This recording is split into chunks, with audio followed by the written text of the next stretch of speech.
Well, thanks everybody for joining. I'll be running the session tonight in the absence of the mayor. Before we kick off, can we stand and do a Pledge of Allegiance?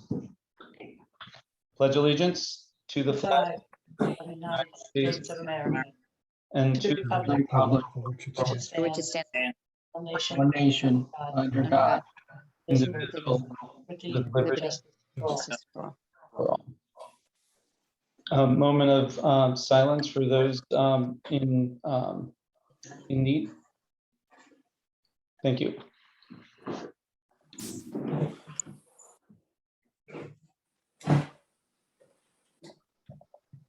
Okay, I'm gonna read the Sunshine Act, and then we'll do our roll call. Is that the right sequence for this? Okay. In accordance with the provisions of the Open Public Meetings Act, public meetings may be held in person or by means of communication equipment to include streaming services and other line meeting platforms. This meeting is being held through the Zoom meeting platform and being broadcast through Borough Hall at 748 River Road, Fairhaven, New Jersey. Public participation for this special meeting for September 8, 2021 is available by call-in phone number or through the web conference platform Zoom.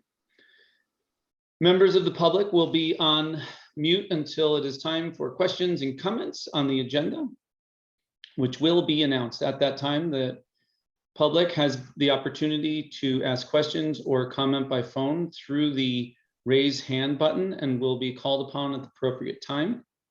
Notice of this meeting is based on the workshop discussion and discussion of the Fairhaven Mayor and Council at their August 16th, 2021 regular meeting. Notice of this special meeting was sent to the Asbury Park Press, the Two River Times, and the Star Ledger on August 18th, 2021. Notice was also posted on the Borough website, Facebook page, Constant Contact, bulletin board in the municipal building, and has remained continuously posted as required under the statute. With adequate notice having been given, the Borough Clerk is directed to include this statement in the minutes of this meeting. Roll call, please. Council members, Commissioner Keefe. Here. Koch. Here. McCabe. Here. Q. Here. F. Here. Rodriguez. Here. And Rich Cordella is in attendance, Attorney Cannon, Chief McGovern, and Todd Leaner, Planning Board, Zoning Board Chair. So I want to turn it over to Suzanne McCabe, who will introduce the layout of the presentation format. But before we do that, just to give people an idea of the flow, it will be presentation followed by council people discussion followed by public comments. Please keep your comments to 3 minutes. And if you have heard a question or a comment in the past, please skip on that and move on to new material. We'd like to try to keep the meeting somewhere between 60 and 90 minutes if possible. So over to you, Councilwoman McCabe. Great. Thank you, Councilman Rodriguez. Thanks for everyone attending. And though I'm taking the lead, I just want to give a thanks to Councilman McHugh, who has spearheaded this with me and will jump in as we go through conversation and anything that I may overlook or so forth. So I would like to just first, before going into the agenda, just say thank you to the community that attended August 21st when we were out and we were walking what is fondly become known as the Loop for about 2.5 hours, getting to hear from the community. The purpose of that meeting was really a listening tour for myself and Councilman McHugh to hear from the community. This meeting will provide answers to questions from that day. So if there were expectations of that day for us to go into anything in more detail and we didn't meet your expectation, I think this will be the purpose of this meeting here.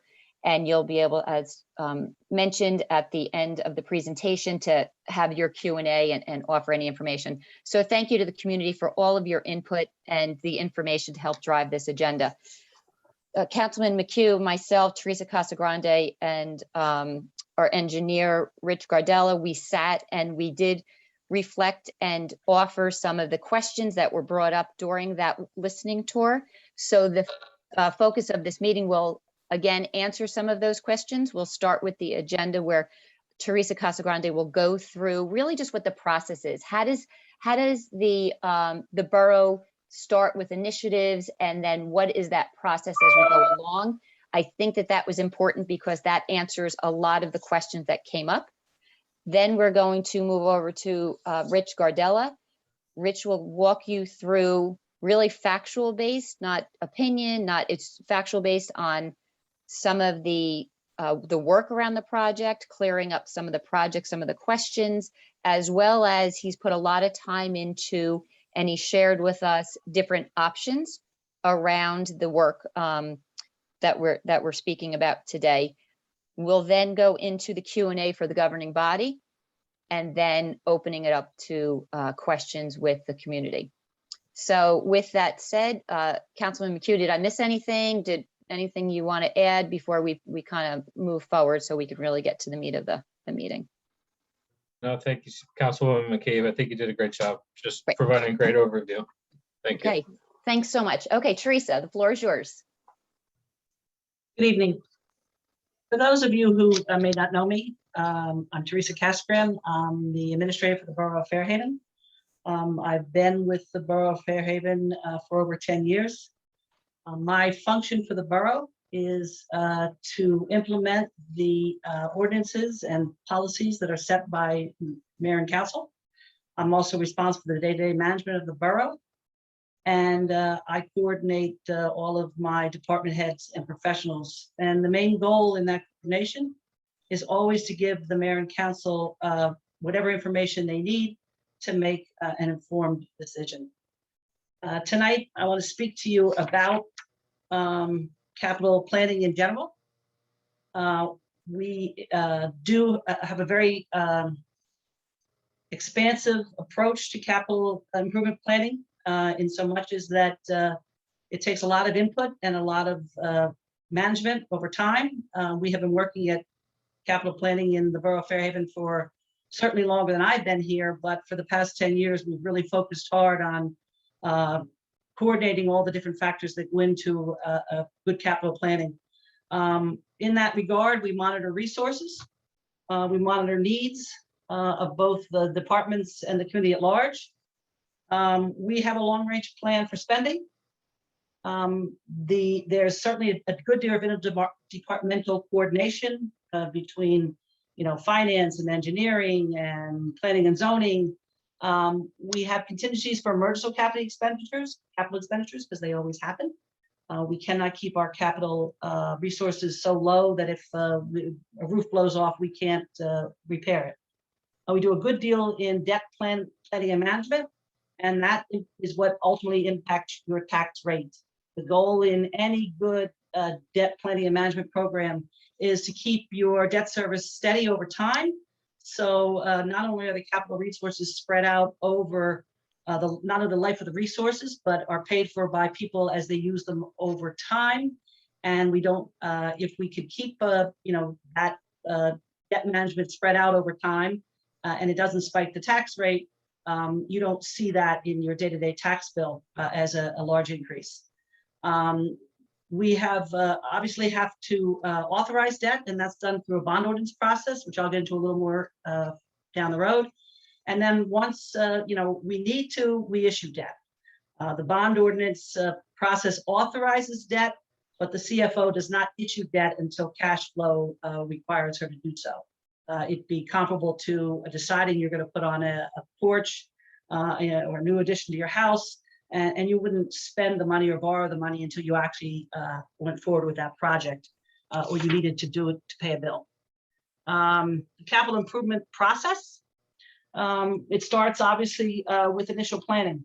And many times you'll see that we're working years ahead of time for a variety of reasons. That initial planning has governing body input.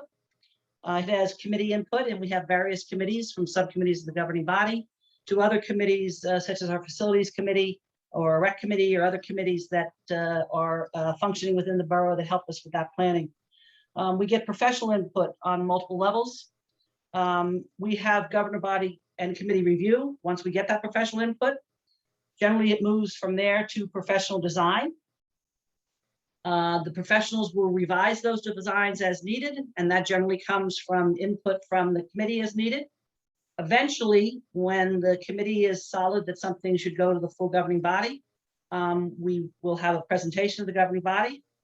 And then ultimately, the goal is that we move on to the bid process, which begins with the governing body giving their initial authorization to go out to bid. And once we go out to bid, we open the bids, we award the bid, and then we move that project into some sort of timeline, depending on various factors. The governing body does not always award a bid. Sometimes the bids will come in higher than they want, or sometimes for whatever reason, they'll decide to reject the bids. There's only certain reasons you can do that, but they do have that option. Important part of capital planning is the capital improvement financing. Once again, we start with a bond authorization process. When we cannot move forward with any project at any depth of a level until the governing body authorizes a bond ordinance with that project and the associated estimated debt in a bond ordinance process. We usually do an annual bond ordinance once a year for large ticket capital. And we have a bond ordinance that we adopt every year for what we call budgeted capital for smaller projects. We generally budget $215,000 a year in our current fund budget, which we move over to capital authorization to be used for smaller items. They do have further approvals from the governing body once they adopt that ordinance. And then generally once a year, we adopt a larger ordinance for items that are a higher end that you would actually issue debt for. A purchase of a $40,000 truck is a capital expenditure, but you wouldn't issue debt for a $40,000 truck. We tend to pay it out of what we call budgeted capital. A purchase of a fire truck, on the other hand, at $500,000, we would issue debt for. The same thing with a new building or a road project. The larger ticket items have longer lifespans. They're more expensive. So we go ahead and do a regular bond ordinance authorization for them. When we do our large annual bond ordinance authorization, which usually we're working on now with the finance committee, we generally do it the third quarter after we adopt our budget. We get input from department heads, input from governing body members, input from various committees. We work with the finance committee.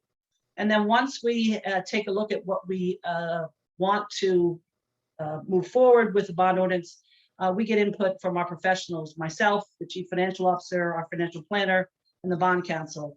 Bond counsel helps us on life of the asset, maturity of the debt. Financial planner helps us in how it's going to impact our tax rate over time and how we'll pay it off. Depending on what bond counsel says, it's going to be a 20-year authorization or a 30-year authorization. We can factor that into our tax rate and know when, how and when that's going to hit the tax. We move forward from there for the bond ordinance adoption process. All bond ordinances take place, obviously, at a public meeting. First, we introduce the bond ordinance. It's then published. We have a public hearing before it's ultimately adopted or not adopted by the governing body, depending on how they would like to move forward. I want to go into the grant process overview because a lot of our capital projects, whether they're big improvements to the park or whether they're road projects such as the one we're talking about this evening, they are accompanied by many times by a grant. Obviously, we plan for grants and monitoring what grants are available, what grants would seem to fit with projects we want to do. We submit an application for the grant, and as many of you might have realized now, when you look at some of the initial grant applications, when we do a grant application, the plans for the grant are not detailed to any level beyond conceptual plans. It takes a lot of time and money to have plans that are spec'd to the point of where you're going to put them out to bid from an engineering perspective. Many towns, whether you're using outsourcing your engineering or you're doing it in-house, you wouldn't invest that kind of time in a grant application if you were not going to be ultimately successful with the grant and may not move forward with the project. It would be a waste of taxpayer time, taxpayer money to spend that kind of time. We move forward to the award of the grant, and if the award, if we do get in a grant, we now interface it with our overall capital plan. Where does this project fit in? Where is it in queue? How are we going to prioritize it? And once again, how are we going to interface it with that bond ordinance authorization? Because we wouldn't authorize a project that we expected to partially fund with a grant until such time as we actually receive the grant. Then the bond council would write the bond ordinance for a total amount with the offsetting amount of the grant as part of the overall authorization. It's important to know that the grants are specific to projects. They're always tied to a specific project. And a bond ordinance is also that has a grant, it is tied to a specific project. So for argument's sake, if we accept a project grant for Lake Avenue and we pass a bond ordinance for Lake Avenue and the grant was $250,000, the borough cannot move forward with that project using that grant and that authorization and just move it to another street. If the borough is not accepting grant funds and we authorize a bond ordinance, we cannot just move that to another street. It would ultimately have to be reappropriated in another bond ordinance. Then once we move for that, we obviously get authorization to move forward with the project from the governing body, and we implement the bid process. It's important to keep in mind that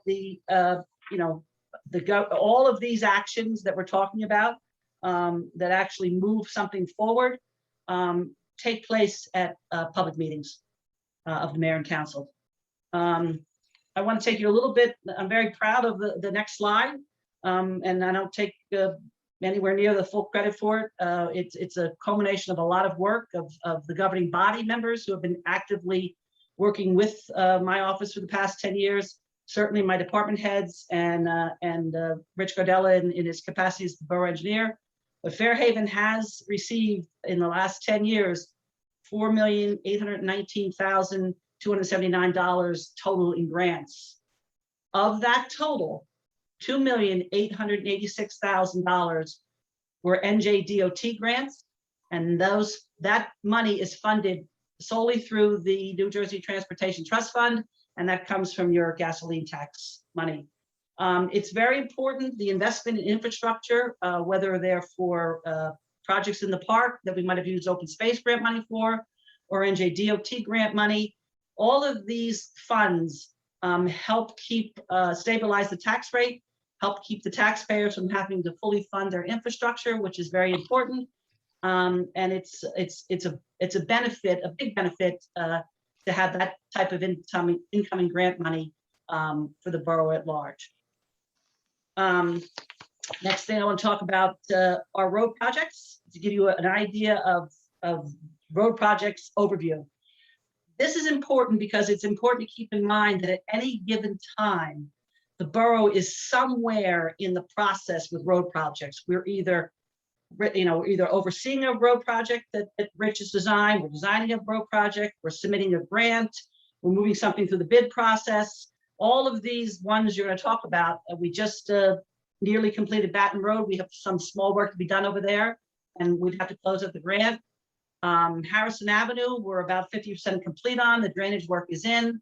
We have to go back and wait for the trenches to settle. We have to mill and pave that road, and we have to do the restoration, complete the restoration work. The Willow Street project, for those of you that aren't aware, we cooperated with the Fairhaven Board of Education to jointly upgrade Willow Street for a focus on pedestrian safety there in conjunction with the Sickle Schools project.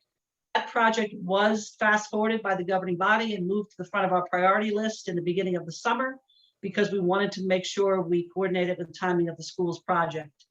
Obviously, the Hance Road and Cooney Terrace project is in queue.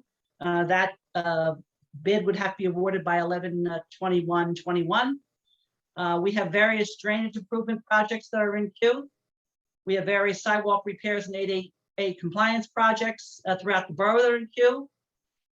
We have Hunting Lane. We did an emergency drainage project there about a year ago, and closing, milling and paving that and adding curbs to that project is something we'll probably undertake in the next 6 months or so. River Road Streetscape West is the third phase of our streetscape project. We did the initial streetscape project, which is the main part of downtown. We did Streetscape East about 2.5 years ago. And Streetscape West is going to be from Smith Street to the Red Bank border. It is on hold, as most of you probably have been driving around town the last couple of days know. And of course, we sent a lot of information on it. New Jersey American Water is completely upgrading the mains along River Road, which is a very large project. So there would be no ability for the borough to move forward with our project until they're done that project. That will be eventually followed by building and paving, which is a county project. So in that one, we're coordinating with our contractor, with New Jersey American Water and their contractor, and with the Monmouth County. So there's a lot going on there. Third Street Phase 2 was a recent NJDOT grant award, and that project's in queue.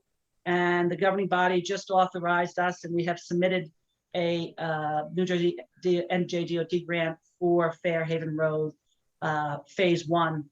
Which is River Road to just past McCarter Pond area.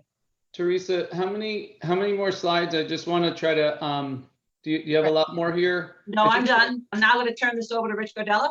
Okay, and Rich, are you going to present the various alternatives? Yes. Okay. Yes. Okay. Thank you, Teresa.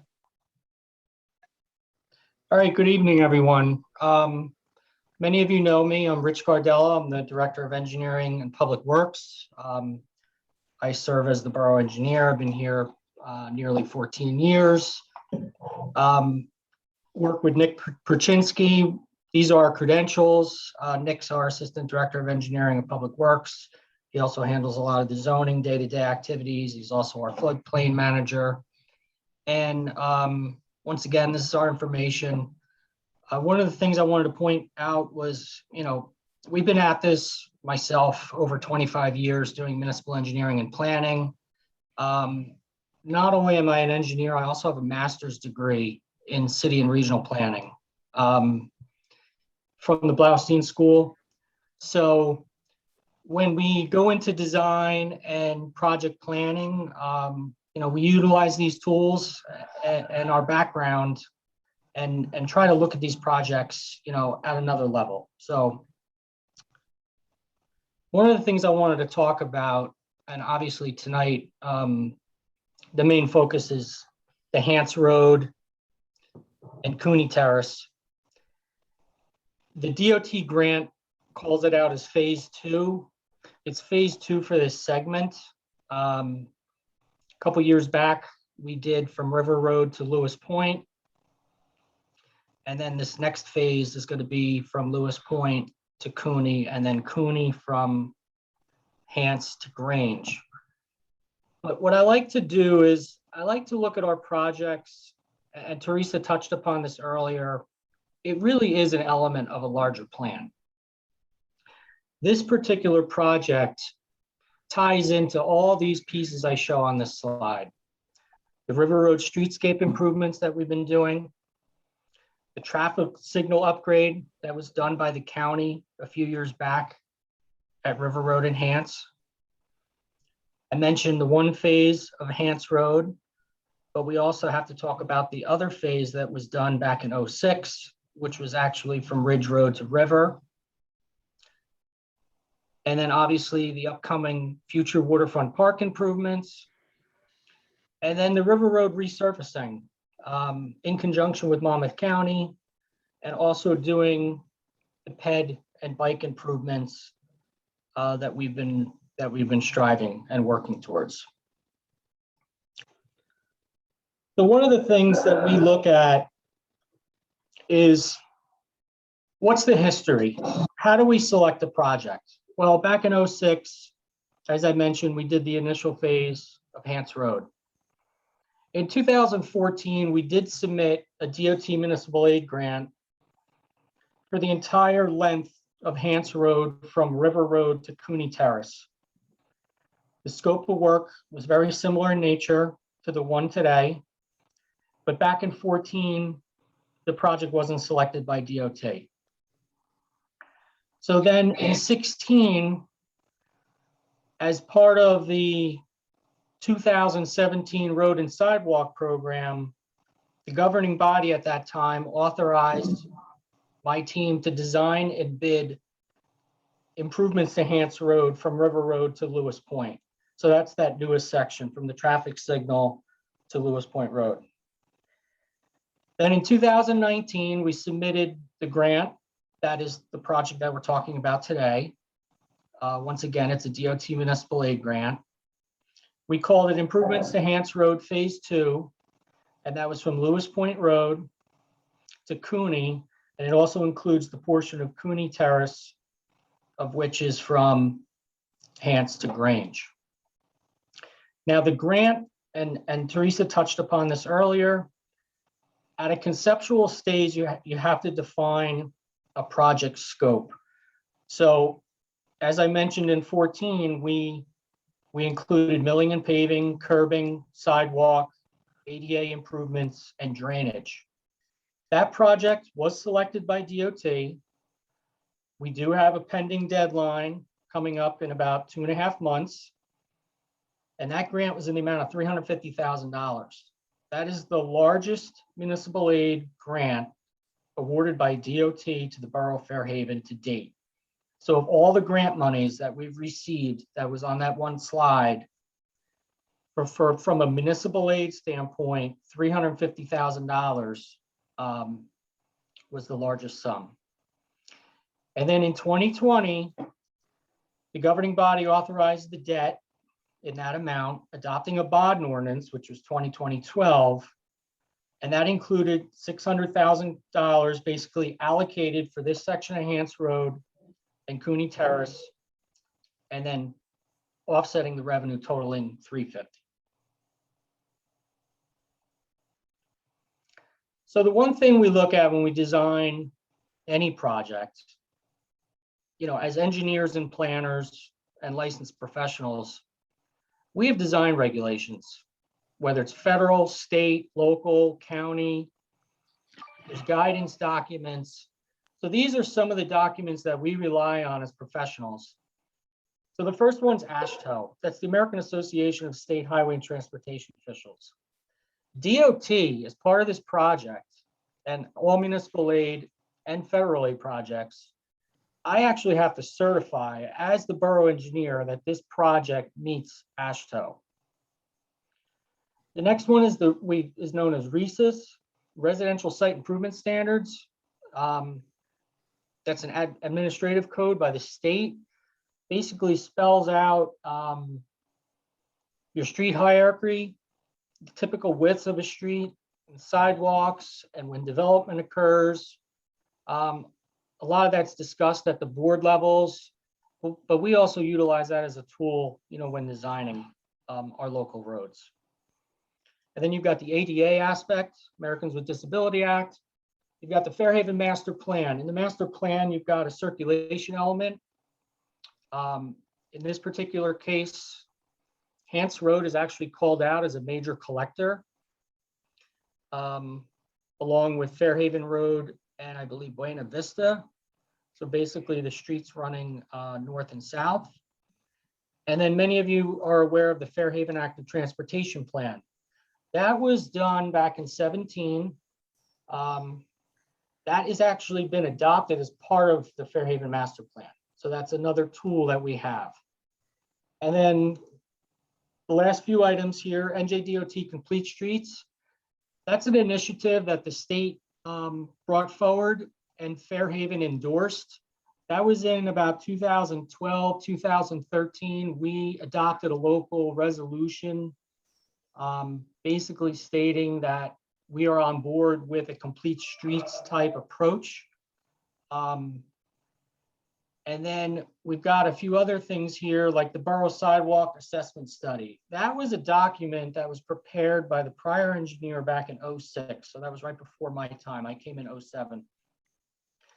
They created a report that basically spelled out where sidewalks exist in the borough, sidewalks, the condition of the existing sidewalks, which was really an assessment, and then proposed areas for infill sidewalk. In the last 10, 12, 14 years of all the projects that we've completed, I would say we have roughly completed 90% of those infill sidewalk projects. And just as a side note, Hance Road is called out for sidewalk on the east side in that particular study that was done in '06. We also look at prior subdivision approvals. Hance Road had a number of subdivisions that were done dating back to the '60s that had areas of the right-of-way dedicated to the borough to widen the right-of-way. So and we do this now, even at the planning and zoning board level, when we do have, site plans or subdivisions come before us. Ultimately, a 50-foot right-of-way is what you want to achieve.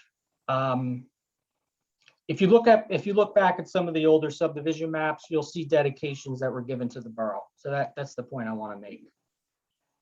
And then obviously we look at Monmouth County, Rutgers, and other documents. Rutgers is a continued resource of this sidewalks and complete streets and circulation and all that. So that's kind of an overview of what we look at and what we use. All right, so looking at Hance Road and Cooney Terrace. And this is based on the base mapping, site visits, etc. The project's approximately 2,000 linear feet. So from Lewis Point down to Cooney and then Cooney down to Grange. There's limited right-of-way. There's areas where it's 33 feet. There's some areas where it's 41.5 feet. Like I said, the typical is 50. We've got varying and narrow cartway widths. In one section on Hance, it narrows down to 15 to 17 feet. Usually you want 22 to 24 feet. The pavement's in poor condition. We've got some roadside erosion. There's no sidewalks or ADA compliance. There's sections of concrete and asphalt curbing along Hance Road. We've got some utility pole conflicts that we need to look at. Obviously, we've got an existing trees and landscape along the corridor. Drainage infrastructure. Hance Road actually takes all the drainage in the pipe network as far as the Gentry. So it's a pretty good run that comes through and ultimately discharges into the river. We have encroachments from property owners, whether it's landscaping, fences, features, etc. The speed limit is existing 25. There is a parking restriction, no parking on the west side. And then for this project, for Hance and Cooney, we have about 30 properties that front on this roadway. This is the base map. I apologize that it's so small, but from an AutoCAD standpoint, this is kind of the best we can do. Over here where my mouse is, this is Lewis Point. This red shows the curb that was put in back in 17. This blue kind of lays in a continuous width roadway. This hatching here, this hatched line, about 3/4 of the way down, you could see the roadway actually kind of meanders over and goes over to the east a little bit. And then, as you know, it kind of widens out as you get to Cooney. And then Cooney Terrace is about 28 feet in width, pretty continuous until you get to the intersection of Grange. There's some standing water there, and the pavement, the edge of pavement kind of tapers in a little bit.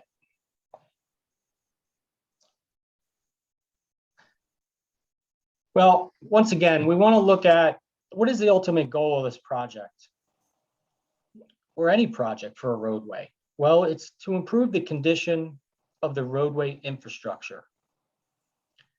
But then we also think it's important while preserving the character of the neighborhood. I want you all to think about that for a minute. Improve the condition of roadway infrastructure while preserving the character of the neighborhood. That is the project goal.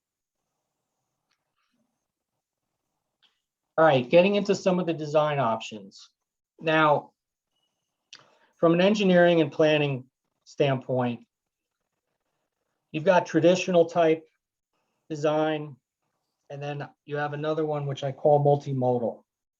Multimodal takes into account all types of modes of transportation, from a car, pedestrian, and bike. And then your traditional is basically what it is, traditional, where it's more of a separated type design. So number one, maintain existing conditions. Number two, which I call mixed traffic or yield roadway. Number three is a physically separated type design, which introduces sidewalks. Fourth is also a mixed traffic. It's that bicycle boulevard that some of you are familiar with, that's mentioned in the ATP. And then a fifth one, which is somewhat of a unique concept, visually separated, which is more of a pedestrian lane. So option number one, maintain existing conditions. This is basically the do nothing approach. We abandon the project. We leave the roads, both Hance and Cooney, the way it is. We don't proceed, and we give back the $350,000. That's an option, do nothing. Option number two, this is the yield roadway. I tried to show some cross sections, some plan overviews, a photo in this particular slide. So as I had mentioned, Hance Road is substandard in width. When we did the first phase from River Road to Lewis, that's a 22-foot, what we call cartway, curb to curb. We would continue that width through this scenario. We would maintain 28 feet in width on Cooney Terrace. But then we would introduce this yield roadway concept. Basically, if you see the picture in the upper right-hand corner, it's kind of what you have now, except it widens the road. It allows some type of what we call roadside parking and queuing treatment on the sides of the roads. So if there are people walking in the street or biking in the street, it allows a vehicle to kind of yield to those folks. It would curb the street on both sides. We would introduce this pedestrian signage, which is basically, you know, the person walking sign, and then it says on roadway. So it would warn both vehicles and bicyclists. We would have to look at the parking as we approach the intersections, both at Cooney and at Lewis. Once again, there is some parking that's prohibited along Hance Road, but from a sight distance standpoint and prohibiting parking in advance of those intersections, we definitely have to look at that. And with this type of concept, our recommendation is you really need adequate sight distance. You've got a lot of growth, you've got a lot of trees, you've got a lot to deal with, but when you got folks walking in the street, my recommendation is to go twice the normal distance. So you really have that visual, that sight distance for those using the roadway. So as you can see in the section, it shows, two people walking, pushing a baby carriage. You see the cars kind of off to the side. And then this is a photo in the bottom left that kind of gives you a visual. So that's option number 2. Option number 3, physically separated / sidewalk. Once again, maintaining a 22 feet width for Hance Road, 28 feet for Cooney, curbing both sides, but adding sidewalk on the east side to be accessible by all users. It would also have a grass strip between the curb and the sidewalk to create a buffer. We would mark the crosswalks at the intersections. Once again, look at the parking situation as we approach the intersections, and then provide adequate stopping sight distance. So this is more of your traditional design: curbs, mill pave, put in sidewalks.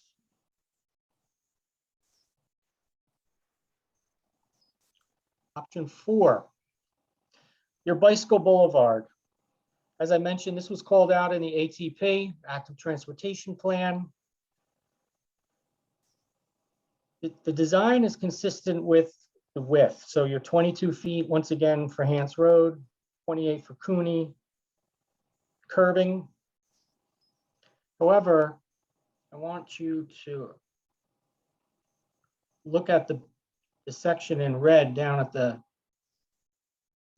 hold on. Bicycle boulevards are designed, prioritized use by bicyclists and are not intended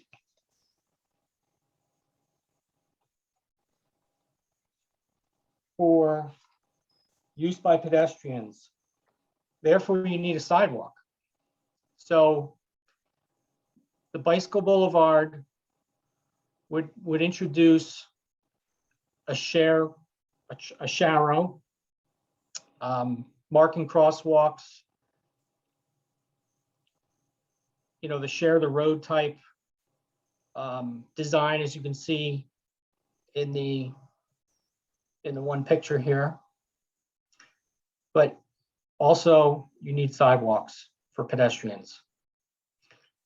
And then once again, the one thing that we would have to look at is once you do the share the road, you really have to prohibit parking both sides, entire length. So that's option 4, bicycle boulevard.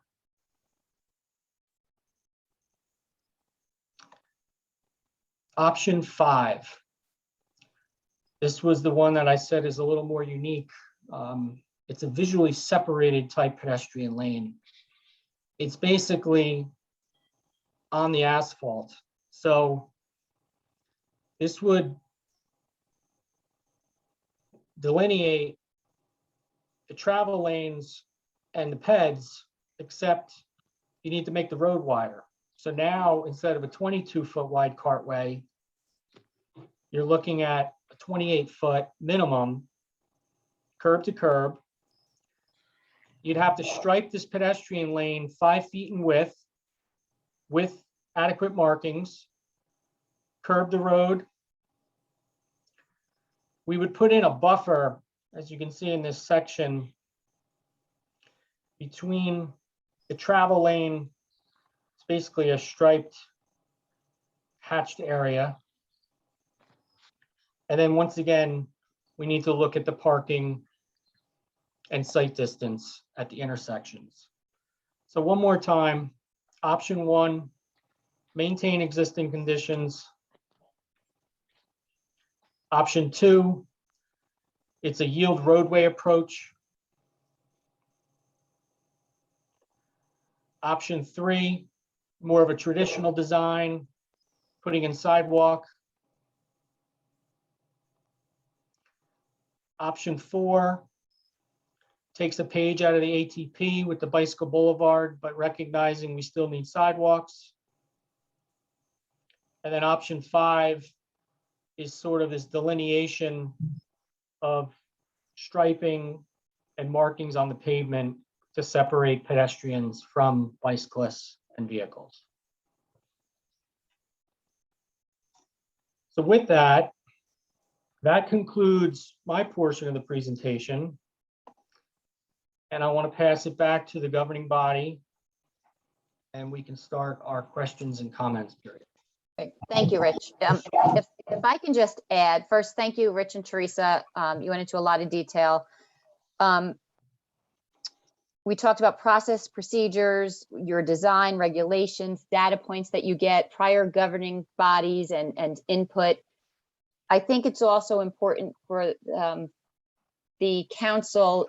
I know a lot of work was done by the community. I think we all received binders at our homes that showed us the dedication and some of the passion around living in this area. And I think that that's really important as we go through our Q&A, that when we open it up to the community for their Q&A, that a lot of this input that I know Mike McHugh, Councilman McHugh and myself have really been able to, live this journey more now with the community. And for council members that have not had the opportunity to go down, take a walk, go and talk with some of the neighbors. They're very open to coming out, meeting you, answering any questions, and hopefully adding to any thoughts as we now look at and go into the Q&A. We have data, we have a lot of data. Just wanted to make sure that we're adding in community thoughts as well into the conversations.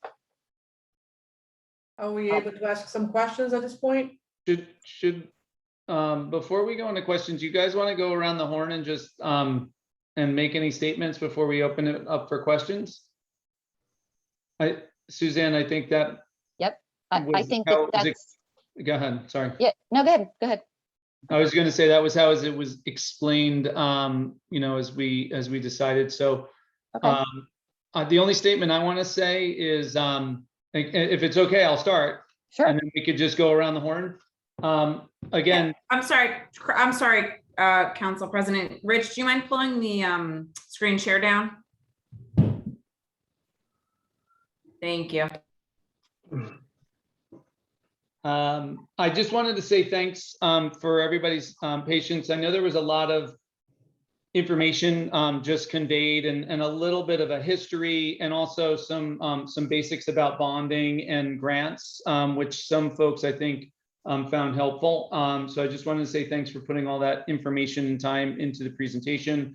For those who don't know all that stuff, I think it's important to consider all the various facets when we're looking at this kind of project.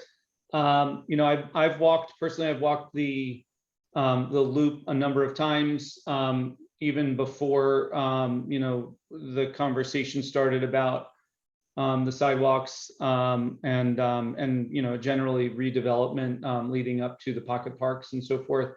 So I just wanted to say thanks again, echo what Councilwoman McCabe said, which is thanks to the community members for getting involved and being involved and voicing your opinions. It's important. It's one of many of the factors that we consider when we look at these kinds of projects. Thanks to the professionals, Teresa and Rich.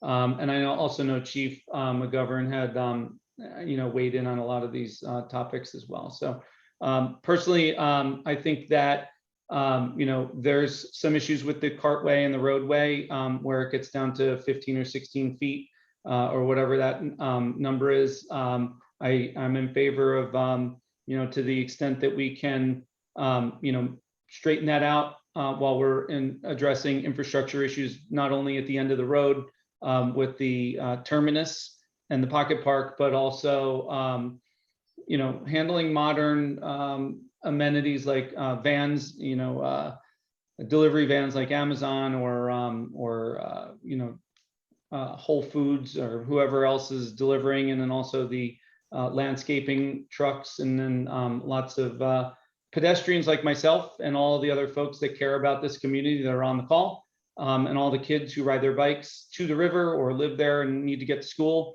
So just trying to find the right balance, and I'm confident we will ultimately find the right balance. So I'm in favor of some form of addressing those issues, but doing it in the right way. So I'll yield the floor back to maybe Councilwoman Koch, who's the ranking councilwoman. Thank you. First of all, I'd like to thank both Teresa and Rich for their background. It's been very helpful, both for me and I'm sure many of our residents who wonder how we get to this point in a project. Secondly, I would like to thank the residents of the Loop. I met with them last month. We had a very spirited conversation, and somebody, I think it was maybe Suzanne, you used the word passion. The residents of this particular neighborhood are extremely passionate about maintaining and preserving the character of their neighborhood and the quality of life in their neighborhood. And we're just making a statement now, right? We're not asking any questions. The last thing I'd like to say is I don't know exactly who created the binder. It might have been Tracy Cole, it might have been Marty Eggers, I'm not really sure, but I want to thank you because it's given us some extremely good background to refer to in terms of coding and standardization. So thank you very much.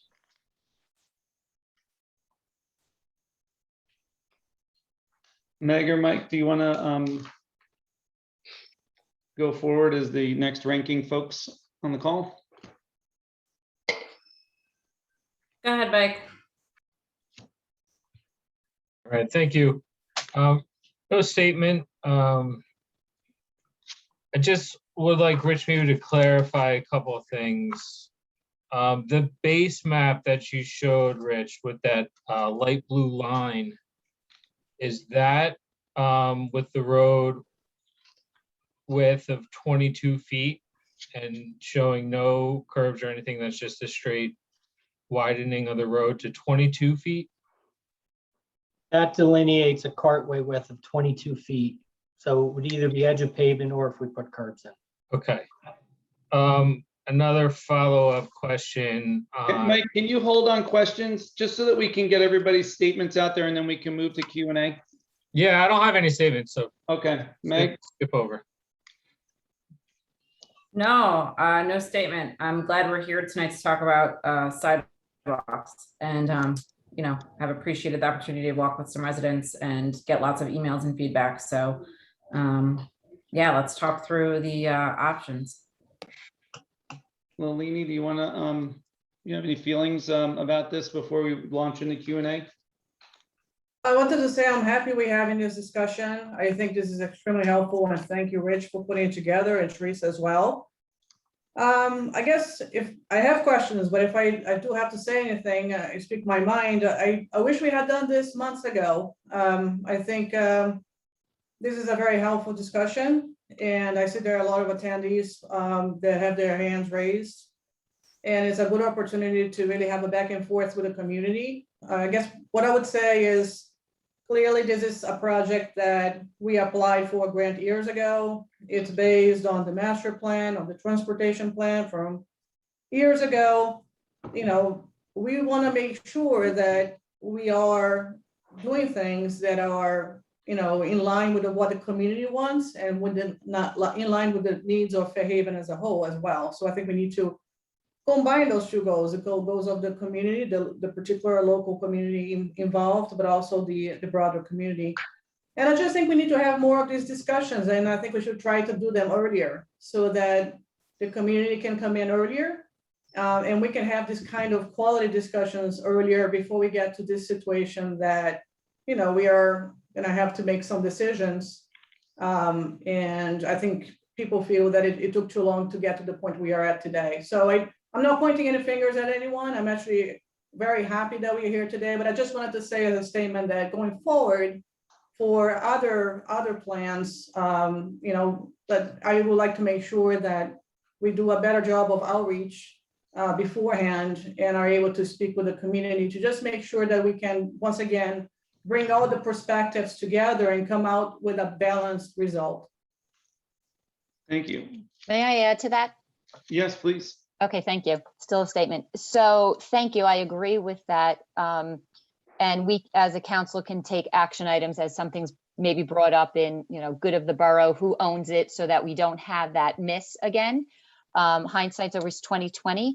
But I do just want to just add some other perspective as you look through this binder. And I know that we're talking about the neighborhood and the loop, and Nalini, as Councilwoman Neff, as you mentioned about the community. If you do look through the emails and the data that was brought to our attention, there are recommendations and there's thoughts and so forth from individuals that are outside of this respective neighborhood, that are not only in Fairhaven, but that are in Rumson as well. So I think that there's a lot of voice from the community that we just want to be, I just wanted to broaden that scope, that it's not the individuals that are living on the loop. As I look through all the documents, and I've had people reach out as well, it's been much broader than the loop, as well as Fairhaven. It actually goes out to some areas of Rumson.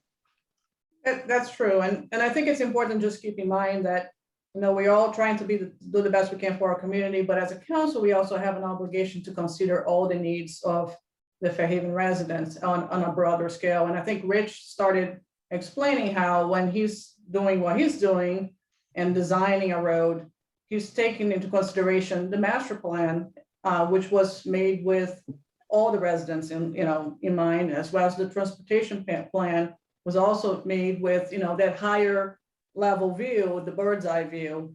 So we need to be able to to take that into consideration and understand how we got to this, because I think what Rich has done was very much consistent with what the information he had and the master plan was telling him to do.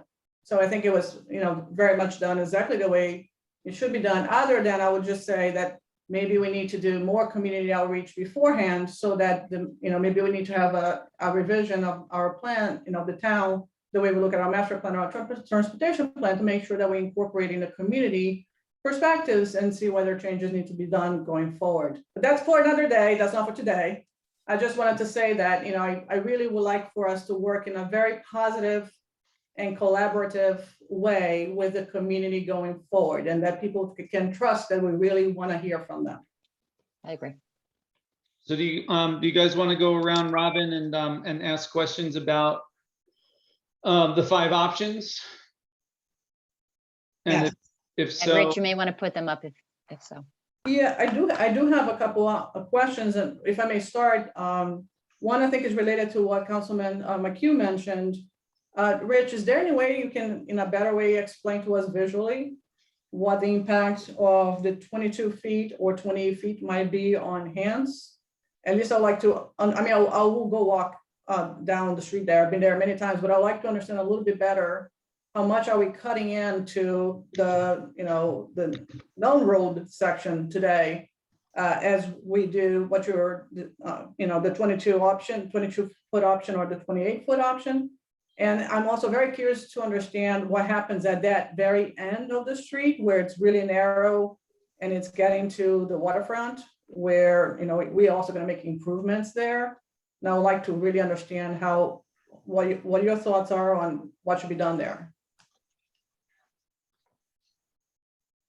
Sure. I think the easiest way to look at this is, let's pull up this base map, which I have here in AutoCAD.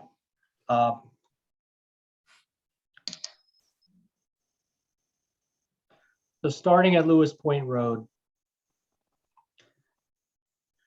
right here, the existing curb ends at this utility pole. The edge of pavement, as shown in the base map, is this beige colored dashed line. And then when there's some, see this red here, that's existing curb that kind of skews off to the side. Same thing over here, etc.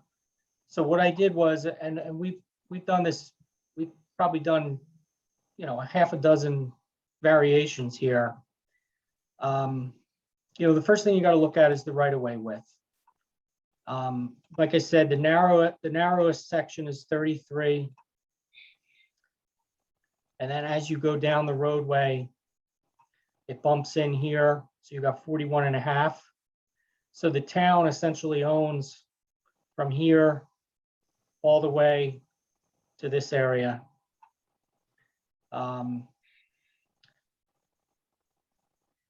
existing. I'm sorry, Rich, on the east side, where does the road currently go? Where is the road currently on the east side? All right, so basically going back to the beginning, it's actually wider here. So we would make a uniform radius, which would tighten this up a little bit. This red is the existing curb line. This is the concrete apron into that right-of-way easement that services the other houses in the back there. On the west side, you're basically held to the utility poles. You've got poles, you know, every other lot. So rule of thumb is usually we hug, you know, the outside of those poles, just like we did in this first phase, strike a line, and that's kind of like what your baseline is. There's existing curbing, whether it's asphalt or concrete, on the west side for a good portion of the roadway. But then as you get about 3/4 of the way down, the whole road actually meanders to the east a little bit. That's this section here. We would be straightening this out to be more appropriate and uniform. So we would actually bring this edge of pavement in on the east side here. So this blue line is either edge of pavement or curbing. And then as we approach Cooney Terrace, as you can see, this curb lines up with what it is today when you turn the corner, and then what it is on the other side here where this tree line is. So that's a 22-foot continuous width all along Hance Road.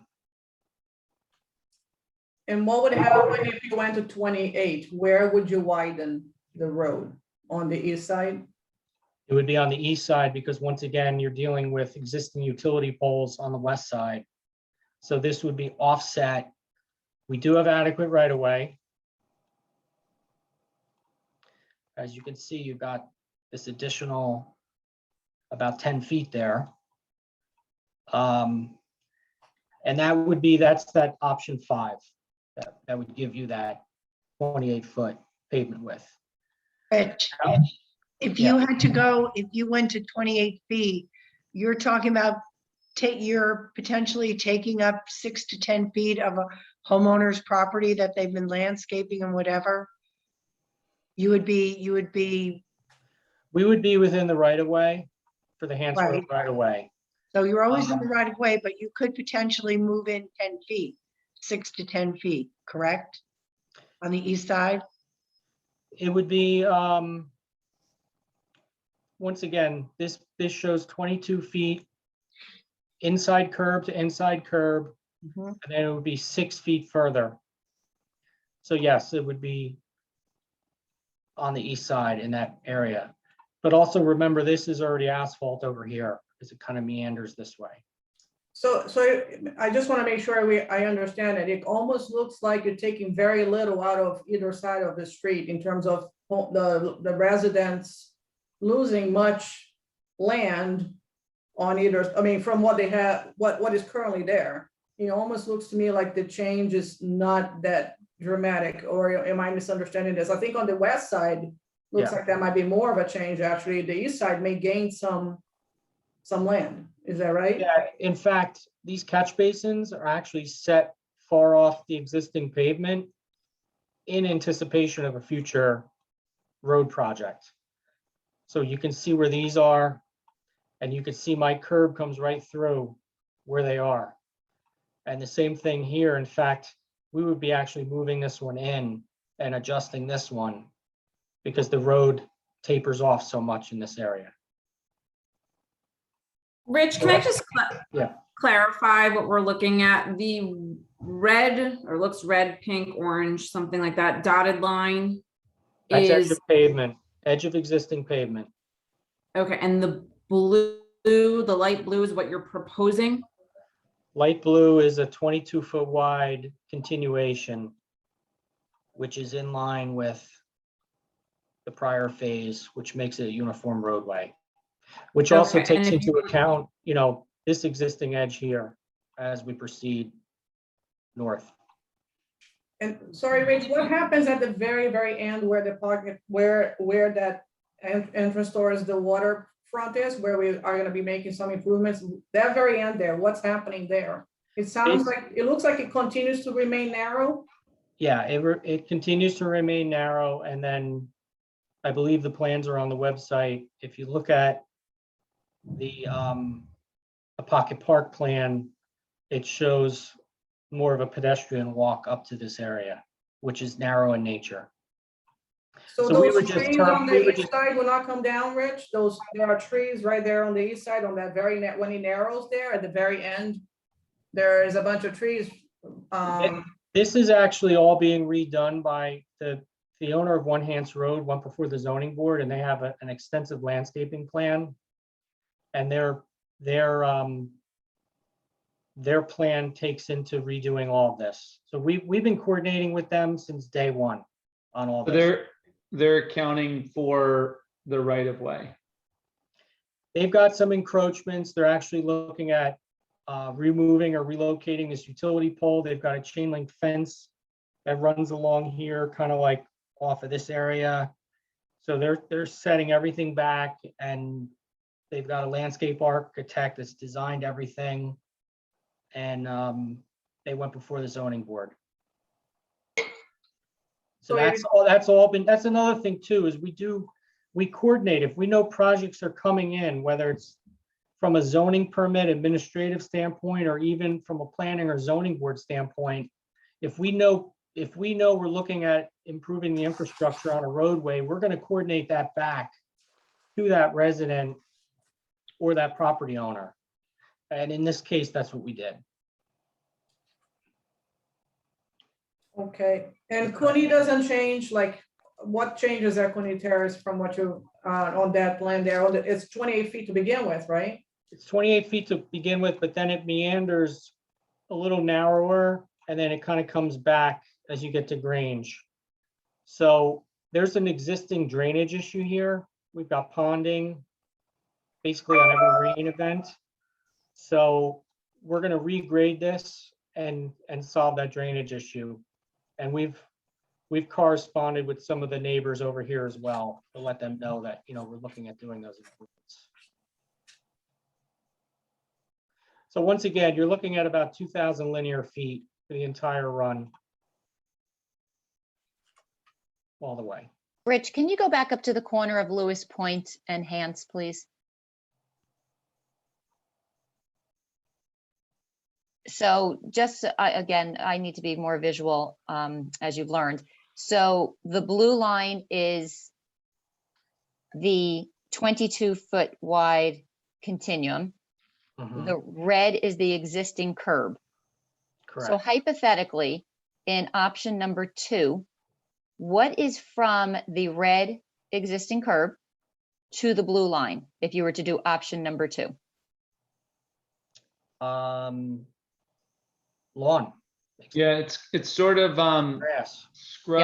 scrub brush kind of. It's not landscaped. It's sort of a soft curve Right. corner on the street.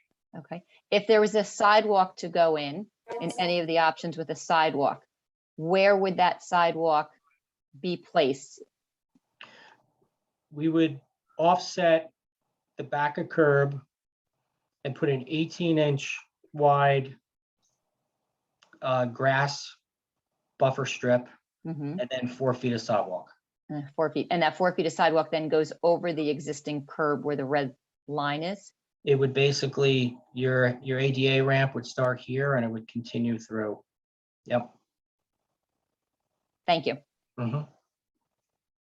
Rich, if I may ask you again about the pocket park.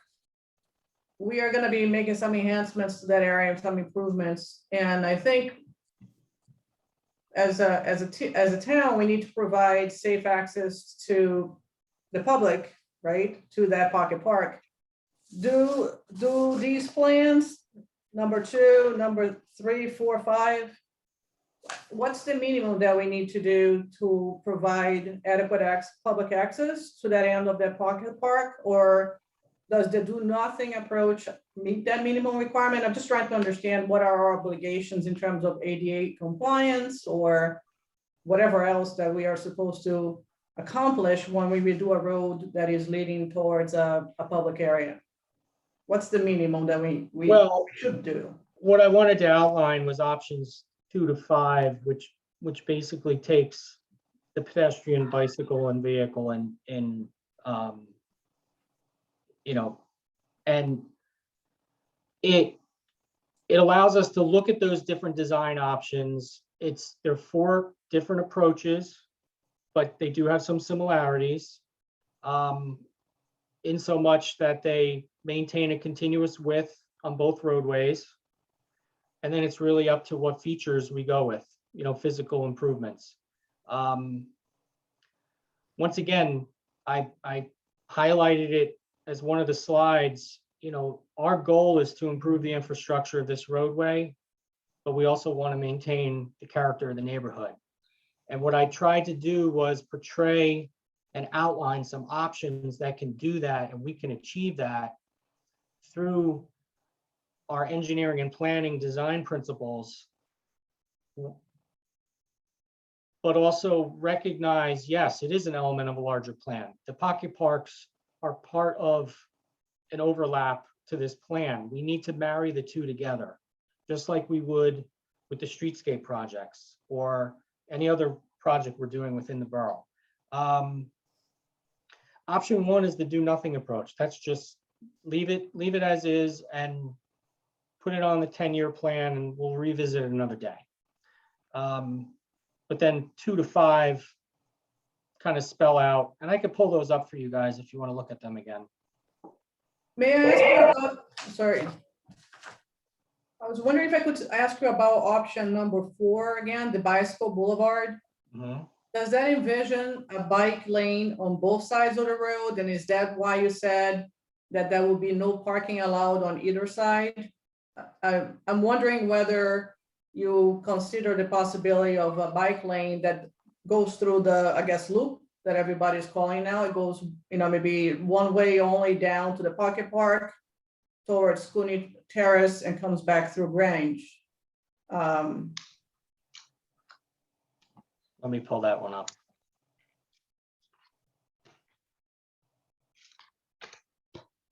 Oh, come on. Okay.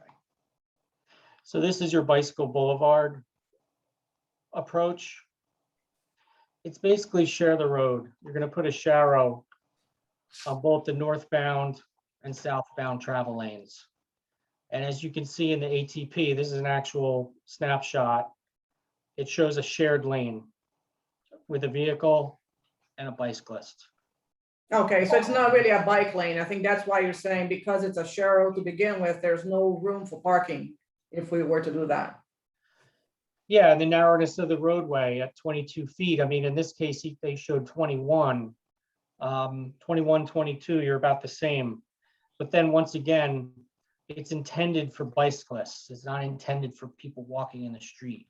So this type of scenario, as you can see in the picture below, shows sidewalk, a separated sidewalk on the one side. Rich, in this option 4, where you would have the sharrows, would you prohibit parking on both sides of the street? That's what we're proposing. I mean, we would still have to talk to, obviously discuss this further with traffic safety and take a look at that. But normally, due to the narrowness of the road, and now you're promoting a shared travel lane for both bicyclists and vehicles, you would normally prohibit parking. So then what would the residents do when they have company?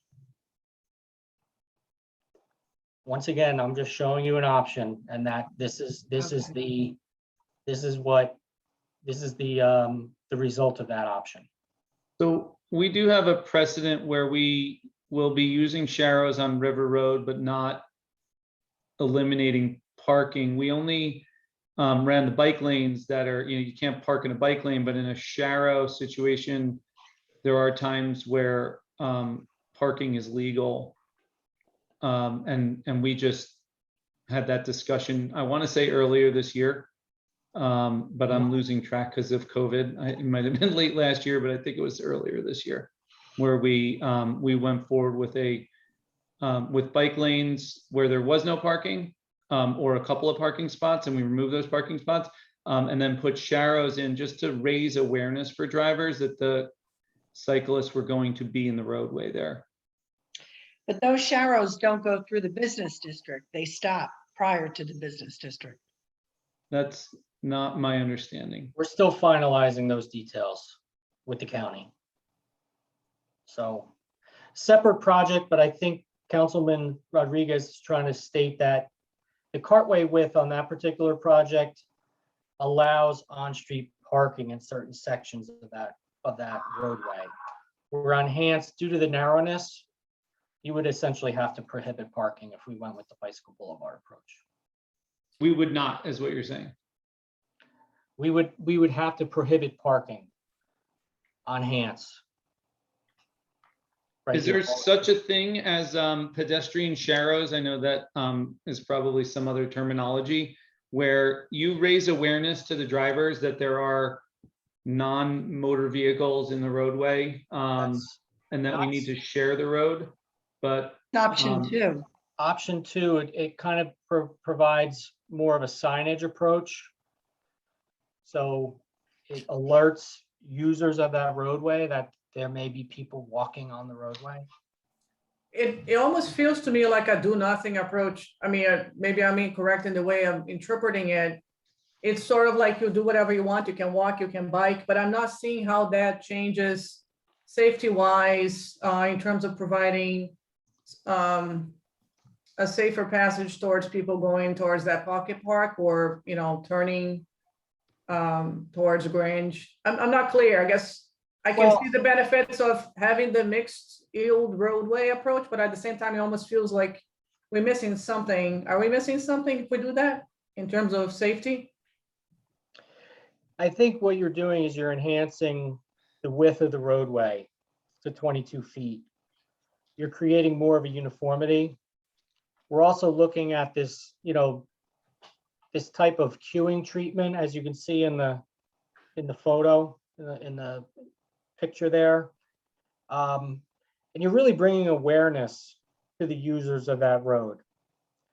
And once again, I mentioned, this is kind of like what's happening now. You've got a mixed multimodal type approach on Hance Road and Cooney. But this just makes it a little more aware and kind of brings in more of an engineering and planning perspective to it. Because once again, we need to submit this all to DOT and get sign off prior to bidding.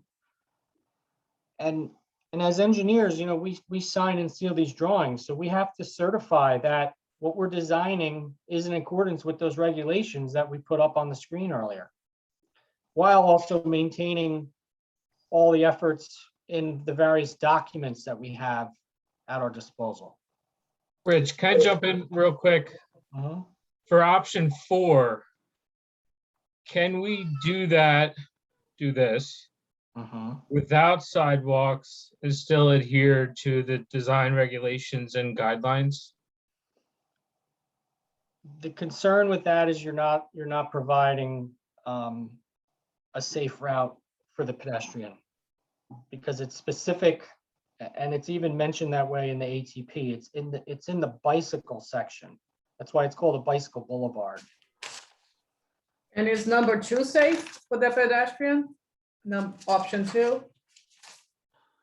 Option 2 basically is an enhancement of the roadway, allows the continuation of what's happening now, but in a manner, like I said, that there's more awareness. Because we're gonna, once again, we're gonna look at the intersections, we're gonna look at site triangle issues, we're gonna look at overgrowth, low-hanging trees, the branches. Would we have this Um, shading that it shows on the picture, or is the picture just to enhance the visuals? I'm wondering, this brown shading that I'm seeing here that indicates there's a shaded area on both sides of the road. There's even like a little tree there with some bushes on the top right, and the road is in the middle. Is that something that it That's would look just- like that? That's just to depict the area of the roadside parking and queuing area. You could use asphalt, you can use a compacted stone, you can use, there's other treatments that you can use. Once again, it allows, if you've got two-way traffic, a bicyclist and a pedestrian, it allows some type of area for someone to pull over to allow these people to continue walking or biking. And what was your other question on that? Oh, Rich, if I could just add, I think you were getting at it adds the possibility to preserve perhaps some of those larger trees that are along the edge of the street as well, right? So if there were some really nice, healthy, thick trees, we could do that curbing. And then perhaps where there wasn't, we could allow a little relief for potential, cross traffic happening with pedestrians to kind of pull off to the side, but also somewhat maintain a thinner roadway to kind of tamp down the speeding that would happen on a larger, wider roadway, right? Because it almost seems to me, sorry, that on that top right picture that is showing that tree with the few bushes, almost seems to me like really intent, and the brown lane on both sides, those visuals seem to clearly indicate to me the car is only supposed to travel in that middle lane, the travel area, right? So it seems very clear. I just want to make sure we understand it, because I want to make sure I understand if that's what it would look like. I'm not even, and I'd like to hear from the residents if they like this, because it really seems to restrict the travel area specifically to that middle, and even indicates that there could potentially be some trees or bushes there as decoration that would really keep you from driving on the, you know what I mean, on the far ends, the two far ends of the road. So it's a different way to travel, right? You're traveling in the middle. Rich, would it be possible to delineate those areas on the eastern and western edge of the road with a different surface material? So for example, the EPA in March 20 and March 21 advocated green streets. And one of the ways that they advocated green streets by taking the stress off runoff into, say, the Navesink River, is to pave those eastern and western edges of the road with a semi-permeable material that would allow rainwater or runoff to seep into the ground structure rather than running off into the Navesink River. So would it be possible to use some kind of material like that as a way of distinguishing the middle of the road from the edges of the road, where pedestrians and walkers and runners, whoever was you, bicyclists, could use that area? Yeah, that's a good point. So there are various treatments that you can do, and that is one of the benefits, like you mentioned, if you come up with that type of pervious type surface. Once again, these are concepts in nature. These are options that we're putting out there. We're looking at different material types that can be utilized, but also keeping in mind we have to look at the maintenance aspect of it as well. There is a good deal of runoff that's creating some erosion on the side of the edge of pavement as it exists today. So, but yeah, those are all valid points that you make. Rich, can you just explain? I'm not visualizing how we can do curbs on both sides and do this.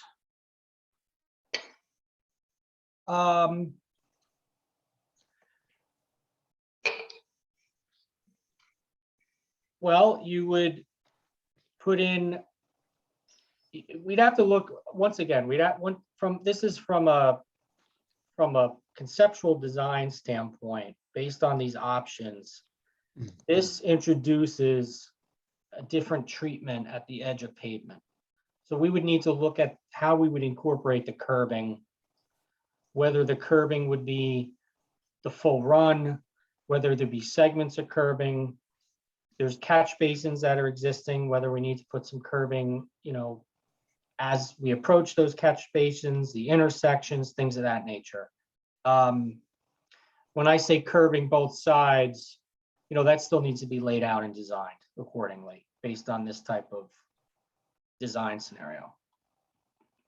Rich, there's also a point that we talked about in regards to the level of traffic.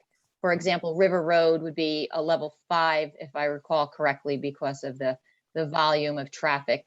This was identified as a level 1 in one of the plans that I saw. So I just bring that up as a point to add to the conversation as we look at the different options that, we're not looking at a River Road. There's not a,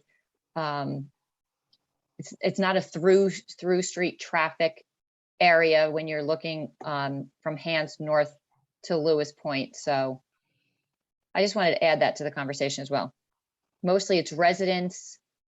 Yes, service vehicles come down. You'll have the landscaper, but it's not, again, it's not a throughway where you're seeing a great deal of traffic coming through. Can I also ask about the financial aspect? I mean, Rich, you mentioned the costs. First of all, I think you said option 1, which is do nothing, we essentially lose our grant. I'm assuming that means options 2 to 5, we would still be compliant with the grant and would receive it. Could you confirm that? And also, in terms of costs, how do these options change the cost of building this road and maintaining it? The costs will differ slightly. Once again, the overall width of the streets will be maintained throughout all the options, except for option 5. You're going to have a wider roadway as shown there. Option 2, looking at, while maybe less in cost due to the fact that we're not installing a physical, sidewalk like in option 3 and 4, you still need to look at the roadway treatment and what we ultimately select. If it's a pervious type material, there's some cost associated with that. You got to look at your subsoils and what have you. Option 1, like that's abandoning the project. So that's something separate. What was the first part of your question? What's the difference in the cost between 2, 3, 4, and 5? We haven't run it that closely to detail, in preparation of tonight's meeting. This was basically to give you folks an overview of how we go about designing and planning for our roadway infrastructure and all the stuff that we kind of do behind the scenes, for each. And that's what. And I would not expect you to have numbers, but I'm just wondering from a broad brush perspective, is option 2 significantly cheaper than the others, or marginally? Is there a difference, a marginal difference between, like, I'm assuming number 5 is the most expensive because it broadens the road, it widens the road to 28 feet. I'm just wondering if there's a difference in terms of both construction and maintenance that is significant enough between them that we should know about, or is it not significant enough? I don't think it's significant enough. I think because they're all unique, but they're very similar as well. And Okay. from the purpose of the grant, yes, we do need to submit this to DOT. But we can submit it with change. We can submit it with the option to change. Was there something in that kind of conversation? And the grant is not, the sidewalk is not tied to the grant. for example, since we have the different options here. The only option that we lose the grant is do nothing, Mhm. right? Correct. I think you need to look at the project as a whole and the improvements to Hanson Cooney. And based on the final design that gets submitted to the state, they're gonna review that in its entirety, provide feedback and comments. And as engineers, once again, we certify and we provide cost estimates, and we'll provide feedback to them that we're confident that these options, you know, once again, you got to go back to the regulations, design regs, and the guidance docs. Rich, just quick question on option one. When you say do nothing, do you mean don't mill and pave the road as well? Don't do anything, do nothing. Don't do anything. Yeah, So if we were to eliminate the sidewalk or widening of the road or doing anything aside from milling and paving, let's say we just decide to mill and pave, do we maintain the grant in that regard? I'm not recommending that option though. I understand. I'm just trying to make sure I understand all the choices on the table here. Okay, in any of your 5 considerations, was there any discussion or thought, and maybe this is a second layer on, depending on what we end up discussing further or eliminating, any discussion or thought on reducing speed limit? No, I think in my earlier slide, I just basically mentioned current conditions. It's 25 miles an hour right now. I'm not making a recommendation one way or another. Okay. Yeah, we could look into a 20-mile-an-hour there, given the narrowness. And Yeah, if we leave on-street parking and there's no sidewalks, it's probably not people don't rip down that road anyway. But it may be. I don't. It may be good for those who don't live in the community to know not to rip down that road, like delivery trucks and so forth. yeah, I agree I think that's something, it seems narrow enough that we should consider it. I had a resident reach out to me recently and ask that we, and this is off topic, so I'll keep it short, make the town speed limit 20 miles an hour unless posted otherwise. So, I've gotten feedback, not specific to this street, but there is a desire to keep people moving slower through town because we don't have sidewalks on both sides. And in some cases we have none. In some cases we may never have any sidewalks. Rich, I have a couple more questions. So I understand that all of the options, or 2 through 4, include a 22-foot wide roadway, and number 5 is 28 feet wide. What I'm trying to understand is that some of those those options include additional space to the side, such as an option 2, the designated, I'll call them, I don't know, these alley lanes. So overall, on each of the options, what is the total width that the borough would be utilizing?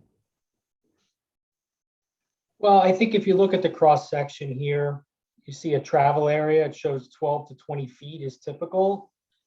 So the intent is you're not going to pave a full 22. You may pave a little narrower, and then you have this kind of overflow area on the edges that creates more of a softer look. It provides a different treatment, and it basically tells the user of that road, all right, here's a space that you can kind of pull over to either park, queue, or allow somebody to pass. If you look at the next section, this is more of your traditional curb and sidewalk approach. You've got a 22-foot wide roadway, your grass strip, and then your 4-foot sidewalk. Rich, you Yeah. just finished the project on Baton Road and you milled it, paved it, and put in curbs. How wide is that road? We widened the road just north of the firehouse where we put the retaining wall in. Right? And And we put sidewalks, we pushed the sidewalks all the way to that first intersection. Correct. And then we widened the pavement basically all the way to the dog leg of Batten, as it approaches the boat ramp. I want to say 22 to maybe 22 about, that we had very limited right of way on that street on Batten. Okay, Some similarities, but they're two separate projects, unfortunately, because of right, but it gives everybody an idea of what the width of the road's going to look like if it's finished at 22 feet. well, the existing section from River to Lewis, we curved both sides on Hance, that's 22. Right, but what about north of Lewis Lane? Towards the dock, is that still 22 feet, the width of the road? For which street? For Hance? Road, no, for Batten Road, is it still where you paved and milled on Batten Road? Let's go from Lewis to the dog leg that turns into the boat ramp. How wide is that section of the road? That's about 22, but Okay. what I was saying was the first section of Hance we did in 17 is 22, the curb to curb. And that section of the road doesn't have a sidewalk, does it? It does. It does. Okay, I drove there recently. I don't think I noticed it. Okay, It's on the east side of the street. so is that the equivalent of option 3 here? Let me pull up. It's the equivalent option 3, but we're introducing a grass strip between the Okay. curb, the back curb and the sidewalk. We And introduced right the now- grass strip in Hance. That's what you're saying. Yeah, Yes. the sidewalk that appears just adjacent to River Road on Hance, there's no strip. The concrete goes right up to the curb. And it's Yes. because of the historic nature and the walls and the property lines that really drove that design in 2017. Yeah, I'm gonna pull up a Google map, you'll see.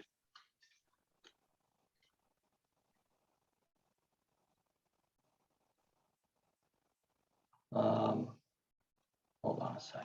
You guys can keep talking if you want while I pull this up. Well, I wait to see, I look forward to the picture, but I have just driven by Batten Road in the last day or two. It is a narrow road, so back to putting it in context. If we choose option 2, which delineates and marks the edges of the east and west side on Hance for people to use, mixed use, and have that middle travel lane only, it will be pretty narrow in that middle part, right? Because if it seems to me like Batten Road is narrow as it is, and we didn't do that. Okay, so this is simply a Google map. This was prior to putting in the curbs and the sidewalk. And if I go up, that's what it is today. Right, that's Hance. That's Hance. Are you So able, are you able to show, okay, and here, watch. That's Hance, okay, 2013. This is Hance, 2019. So Rich, a question on And that, then looking towards the intersection. right? So on these sidewalks, there's no grass median between the curb and the sidewalk. That was because of the narrowness, and then we had that existing wall for that last block. Right, so I'm just curious because sometimes maintaining that grass strip can be a maintenance nightmare. Yes, but I think, in my opinion, it provides more of an aesthetic look and a softer look, and it provides the pedestrian walking a safer feel. They're not right here on the backside of the curb and edge of pavement. It provides a nice, couple feet of buffer. Okay. But then, like, you look at this photo, there's a truck parked on the lawn. So anyway, So I That's just, to give you a visual. so the visual, very helpful. Thank you, Rich. And I'm just going to say it again, for just the benefit of repeating myself. When you're looking down Hance towards River, that is a very different traffic pattern than you have when you are walking down Lewis Point to the river. The amount of traffic, the type of traffic, the usage of the road is just very, very different.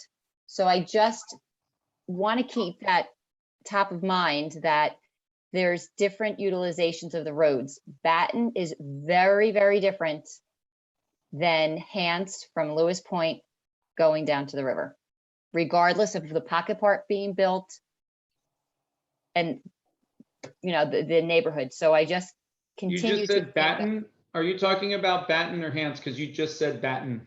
So Batten is used very differently than Hance from Lewis Point down to the river. I But agree. it's equally narrow, so it's a good comparison.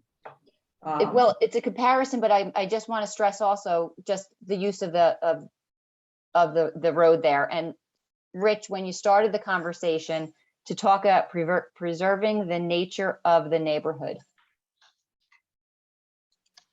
to me, when you look at the neighborhood, it is a very different feel than Batten, as well as the other side of Hance. Just my comments. But Yeah, I I agree. think, I agree. I think Batten's probably not the greatest comparison. I understand why people are comparing it because of the Mhm. narrowness, but it's a dead end where this is not a dead end. This is actually a loop. It's called the loop by its people. There are cars that loop around there, and it's not you have to go down and come back on the same street. You can actually loop around it. So it is a different pattern for pedestrians, for cyclists, for drivers, the whole thing.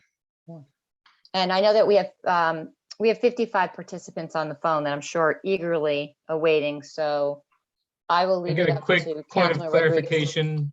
Yeah, I still have sorry, some go. questions too. Quick point,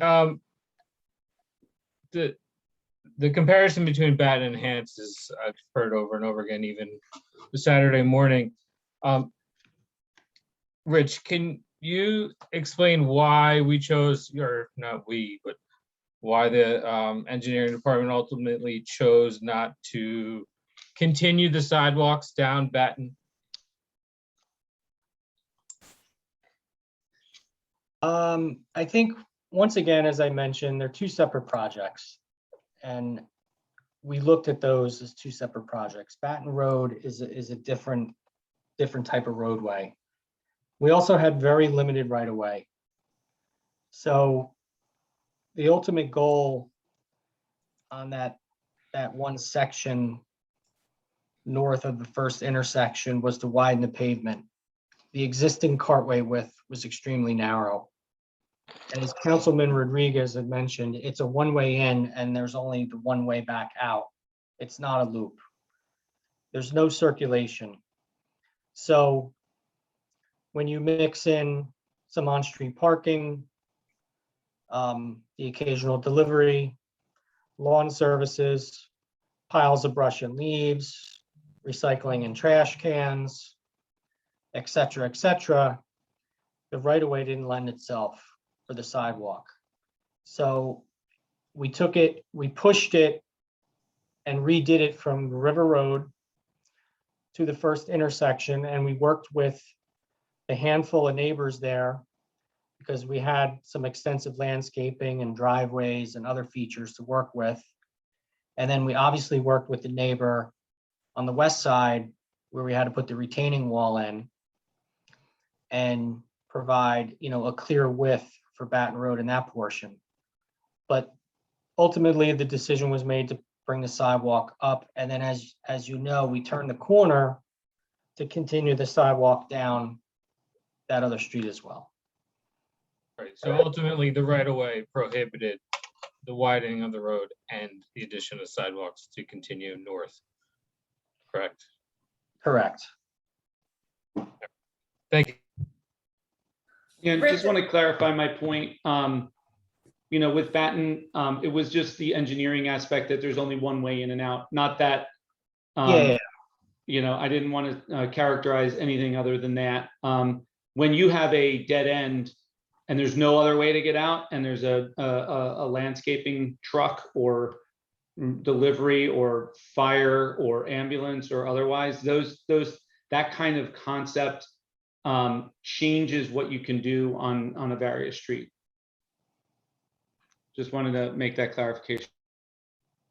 and also just to quickly clarify, we took the sidewalks on Batten to that point with anticipation to tie, ultimately, this sidewalk network ties back into the project we're talking about today, which is Hanson Lewis. And that's why we ultimately turned the corner there at Batten and did that first segment in front of that homeowner's property, with anticipation. Rich, a couple of questions about, I guess I'll call them obstacles to either widening the roadway, adding sidewalks, whatever it might be.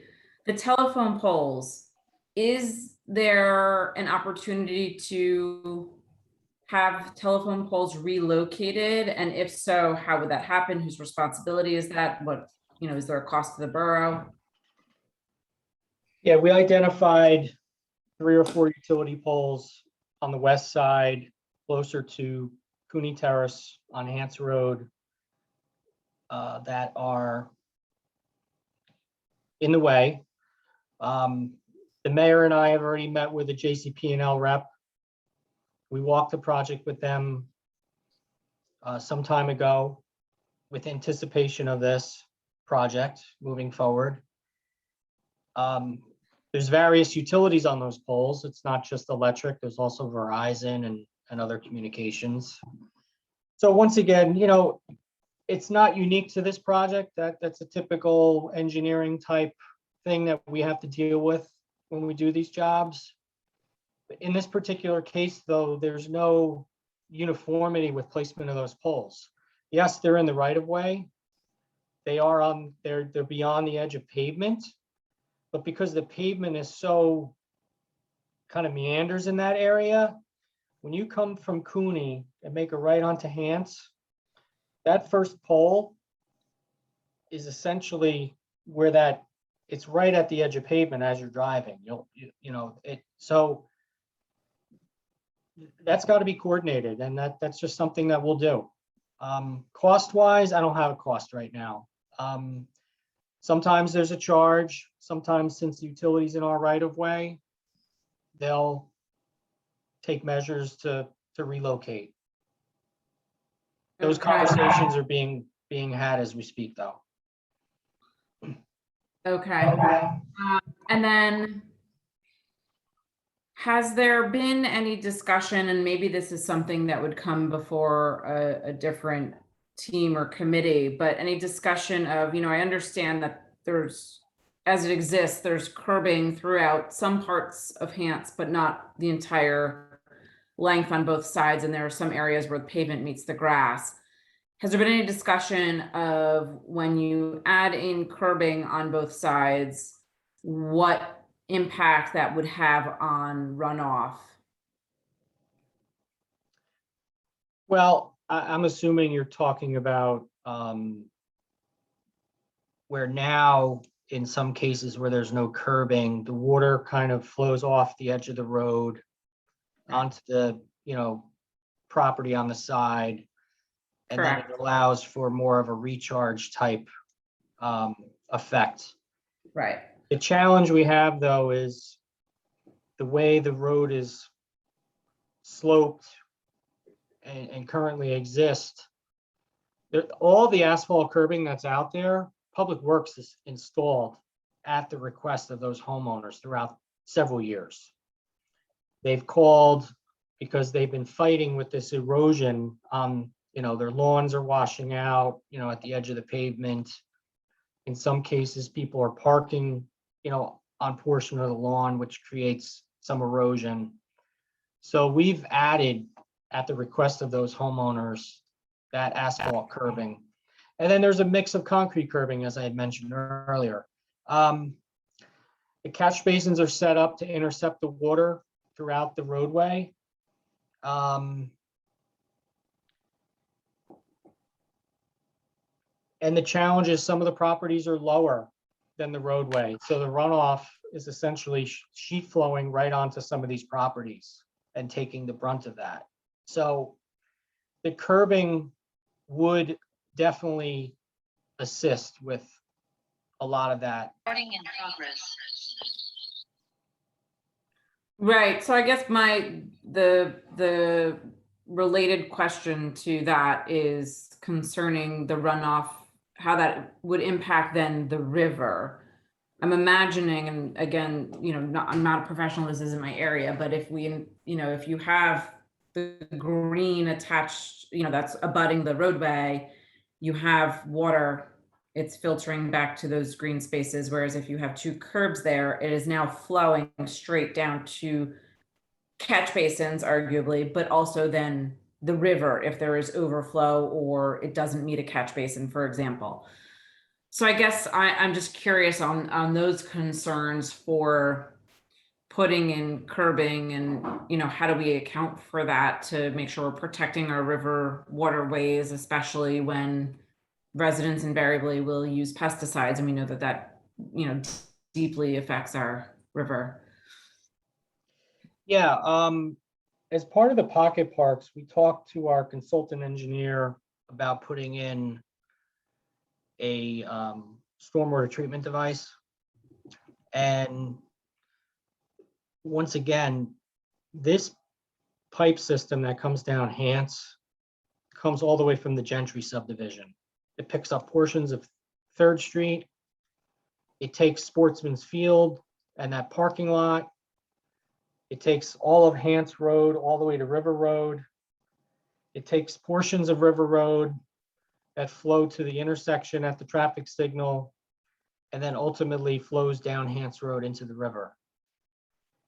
So the more effective approach would be to put some of these, and this would be a project for another day, and we are looking at some of these devices, and we actually have a few in town already. Better suited putting them upstream more and treat the water prior to tying into, I think it's a 24-inch pipe that runs down Hance Road. So you would intercept and treat some of the runoff with these devices. There's various ones out on the market, and that would help and assist with what's being conveyed through this pipe system and going into the river. That's not something that I've actually brought to the governing body yet. That's something that Nick and I have been looking at. But currently we have one on Lake Avenue. I think we have one on, I want to say Glen Place. There might be a couple others that we maintain. But those are more effective when you look at like a smaller stormwater area. But your point is valid with the curbing, and we get that. But there's other issues that we're dealing with the roadside erosion and the runoff onto some of the neighboring properties that we have to look at as well. So with anything, you've got to come up with a nice balance and a design that kind of fits the current situation that we're looking to achieve. Rich, one quick question. Could you design option 3 or put it out to bid? Could you put option 3 out to bid without using sidewalks or having sidewalks as your alternate? Let me pull that up. Hold on.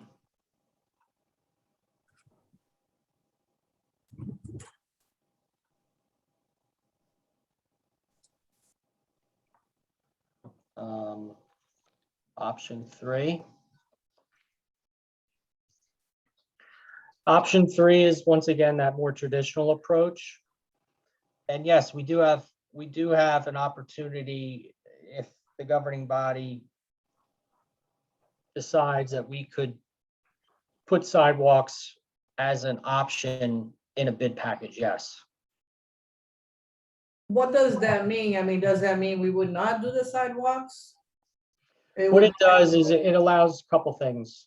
From a cost and budget, it allows you to bid the project without having, you would do a base bid, which does not include sidewalk, and then you would do an option bid for the sidewalk work.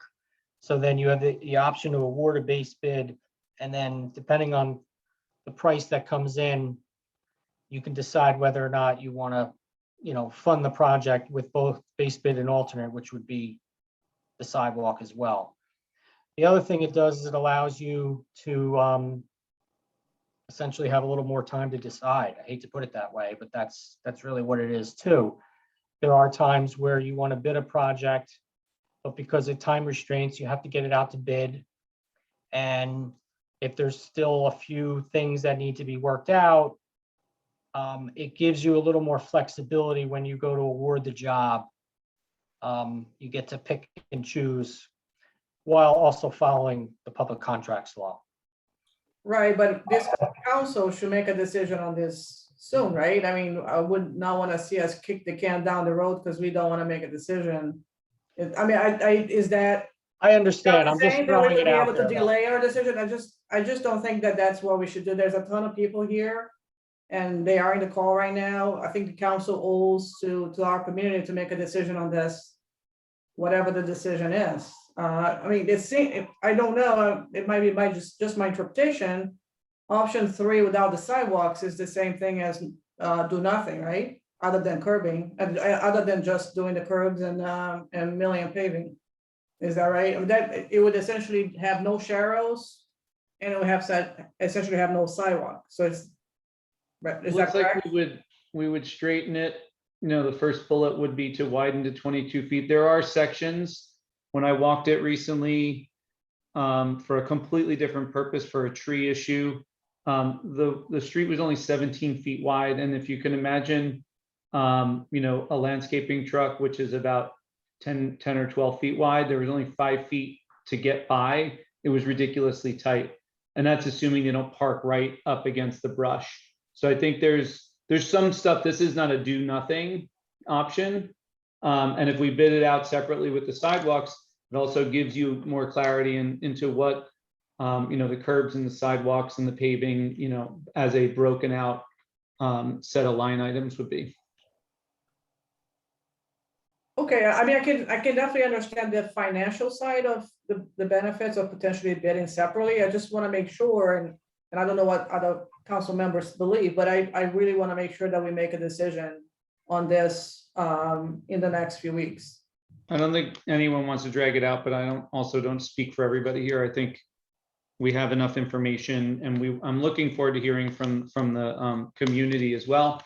And I'm just curious if there are any more questions so that we can try to turn to the community. We're now almost at the 2-hour mark.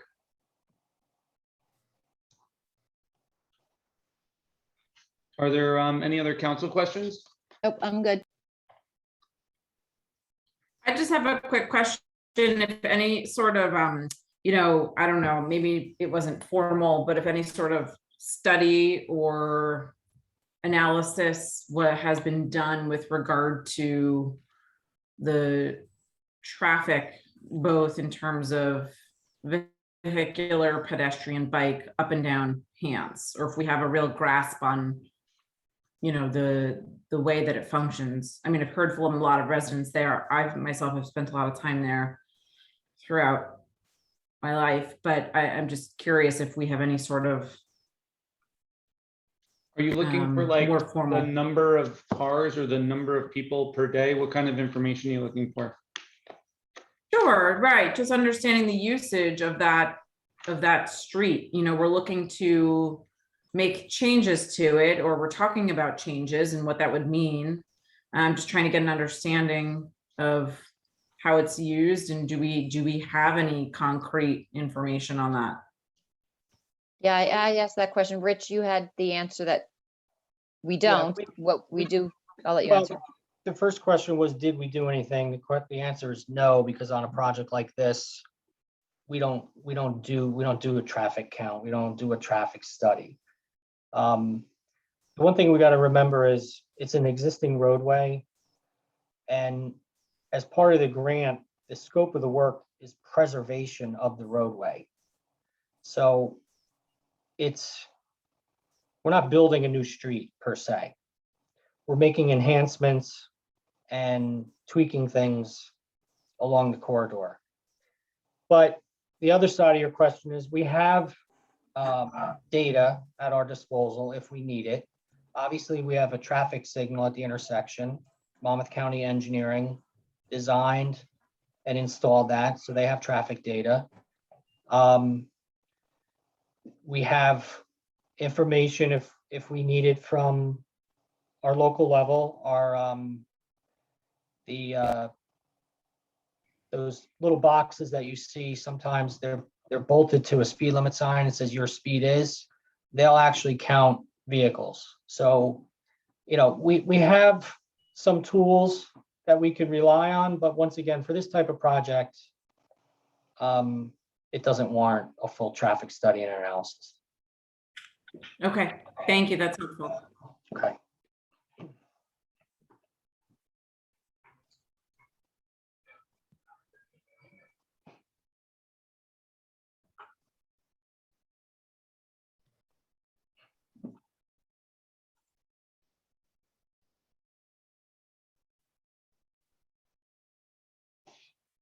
So maybe we can open it up to, I know we've got 6 or 7 hands raised. Maybe we can move to the public questions here. It looks like there's about 8 or so. Would love for folks to try to keep to 3 minutes if they can. We're not going to be brutal here. We want to hear everybody's comments. If there are questions that are asked, please skip those if you can, unless you need to make a point about it. But why don't we open it up? And it looks like Sarah is the first hand raised. Yep, I'm going to bring Sarah into a panelist so that you can see her if she so desires to put herself in. Councilman Rodriguez, also, we have received multiple emails. It might have been part of the binders. We didn't receive a copy of that, but some people had asked that their comments or concerns be read into the record. It's been provided in the correspondence packets, and we received 1 or 2 more for this week. It doesn't warrant being read into the record. We could be here all evening, but it is provided to the governing body. I don't want anybody to think that just got filed away. It is a public record. So I would just add on to that then, everybody, please make sure you read your emails and make sure you take that under advisement. All of this input is critically important. So Sarah, can you state your name and address and try to keep it to 3 minutes if you can? Sure. Sarah Chiavetti, 27 Community Terrace.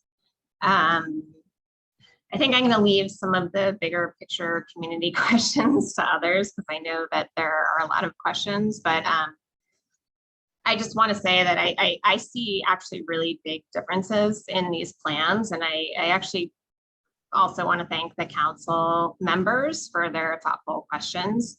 But there are a couple of questions that I think are missing. And I'm quite concerned actually that they weren't presented as part of the presentation. I have talked to a few of you, and so some of the things I asked might have been brought up a bit, but I want to reiterate their importance.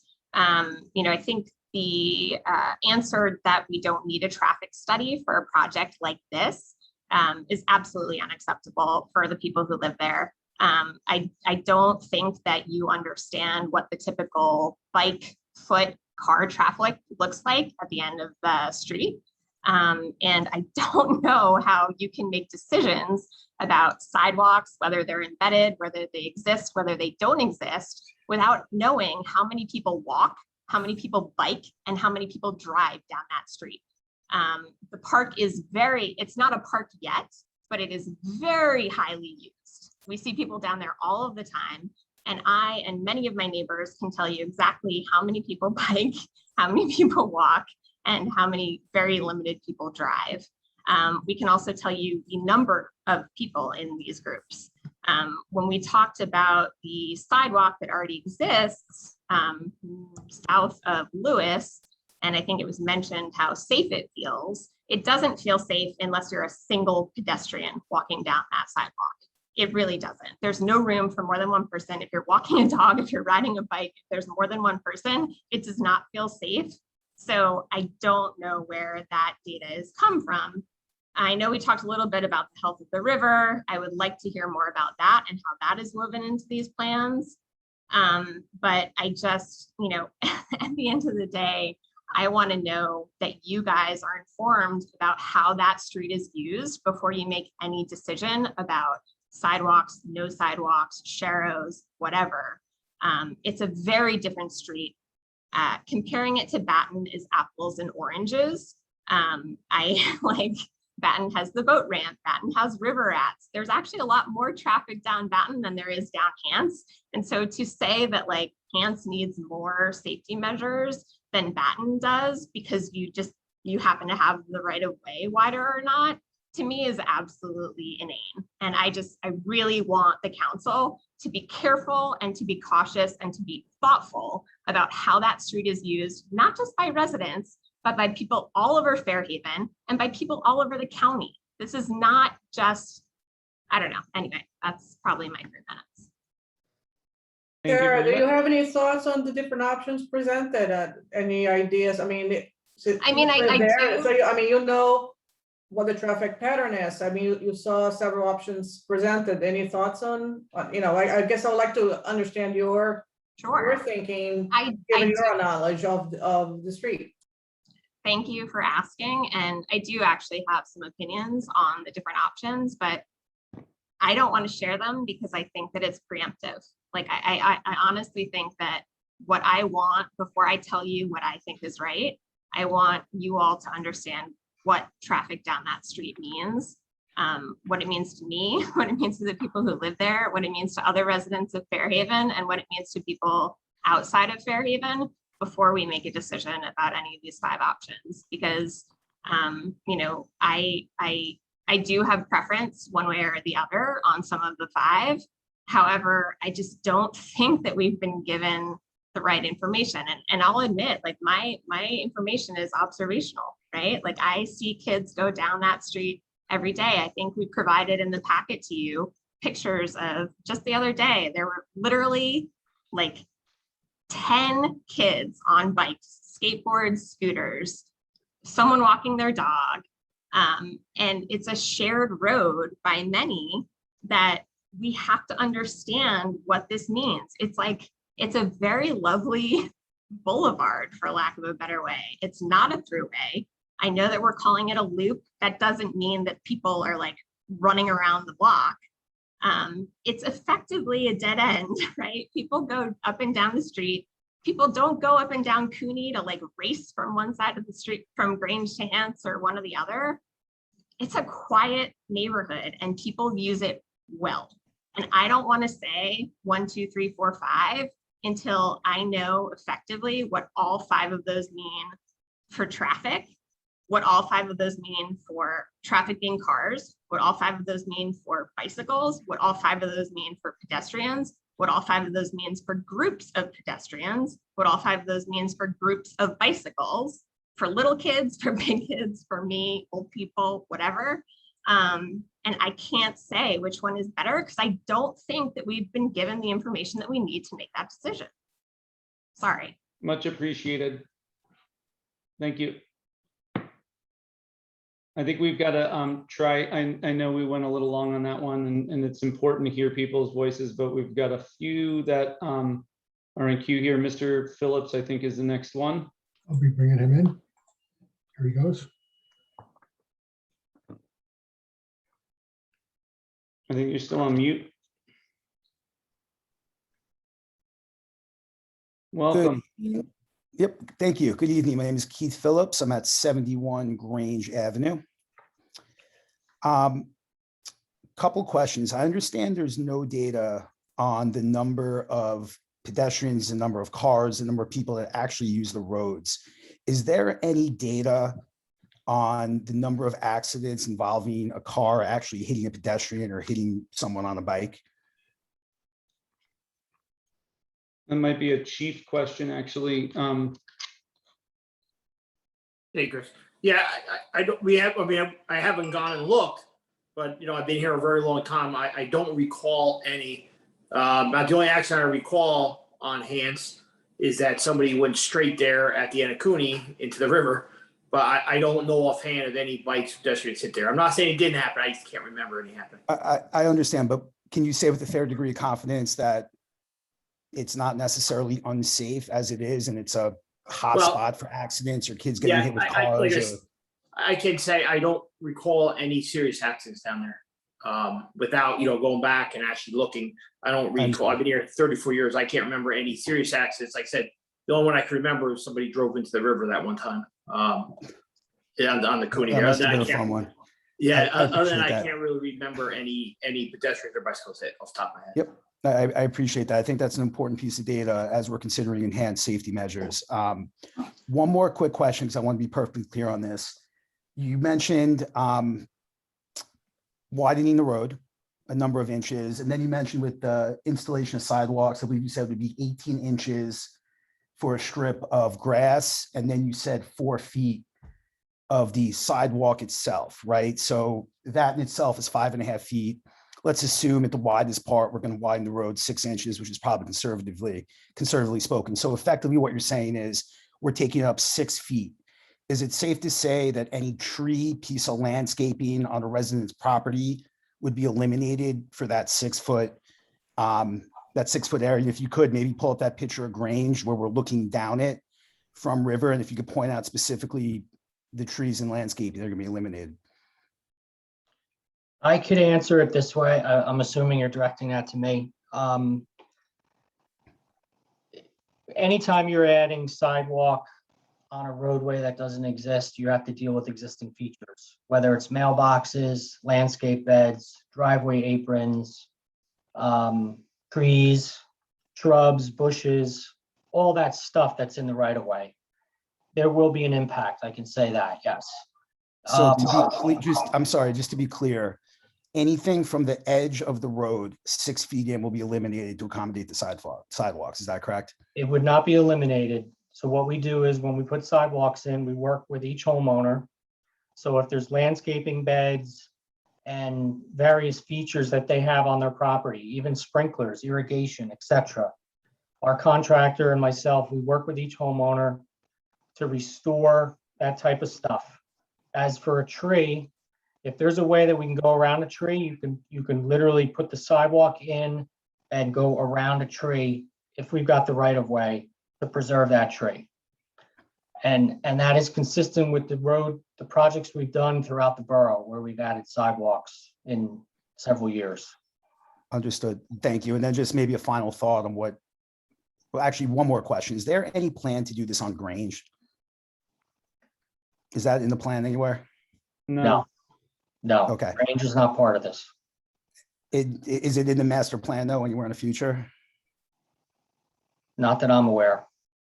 All right. And then I guess my final thought just on what I'd like to see is someone that's on that road almost daily with my children. Councilman Rodriguez, I think you bring up a great point at 20 miles an hour, I think makes all the sense in the world. I would actually like to see that in Fairhaven, 20 miles an hour unless otherwise posted. I personally think just repaving the road, milling it, sort of preserving it as it is, curbs, I guess I don't really have an opinion on. But I don't think sidewalks make sense in the spirit of preserving the feel of the neighborhood. Appreciate the time, everyone. Have a good night. Thank you, Mr. Phillips. We're moving down. Looks like 2 names here. I'm not sure who it's going to be. So can you please state your name and your address for our next participant? They should be coming in. Oh, we have 2 folks. Okay. Hi. Hi, we're Omar Nabi. We're from 86 Hens Road. We were extremely surprised that there was so many neighbor against the plan, because when we heard on the plan to begin with, we were extremely happy. We've been living here for something like 10 years. The road from here to the river is extremely unsafe and unkept. We have a baby in a stroller, and several times we actually had to stop on the side because the car was rushing, and we felt unsafe. We actually, on the first year that we lived here, I called the police station 3 times.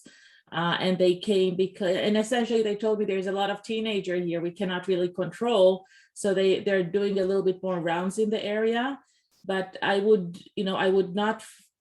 cannot say that I feel safe to walk down to the river, and we do walk, and we have the dog and the kids and the bike, and we're one of those families that does the loop. And I think that living in the loop does mean that you do the loop. And most of the people that come here are coming to do the loop, and they're coming not only that live in this area, but rather that live everywhere and just like to see the water and do the loop. And people run the loop. So I think the road, I would feel really truthfully stupid if we were going to waste the grant and not use the grant to build a sidewalk and do a walk. I think that when I met here with few people, when Suzanne and Mike were doing the round here, I felt there was a lot of anti against the plan. I felt that most of the people that were against were, the main reasoning was to preserve 65 years of living in this neighborhood, which is wonderful. However, the world is evolving. We have many more new kids in the neighborhood. I don't think we have to wait for an accident to happen to say, oh, there is a car accident now because someone was driving like this and the kids were on their bike. So I think we do have to be proactive and to make the town better, safer. Everywhere else in the town, even when I drove today in Park Street or Avenue, which is not a place that I saw sidewalk, suddenly there is a sidewalk and the kids are riding their bike on the sidewalk and people are walking there. So we were a little bit, we didn't understand. Yeah. Also, like a few years ago, when they built the sidewalk in front of our house, we are really happy and everybody using the sidewalk, and it is safer to walk on the sidewalk. And everywhere around the world, it's safer to walk on a sidewalk than on a street with a car. So we just don't understand how it can be safer if to walk on the same road with a car. We don't know how it's going to be safer than the other way around. Right. So. Thank you. Thank you for your comments. I appreciate it. We're taking all things under advisement. Thank you. The next caller, I can't read that name. Please state your name and your address.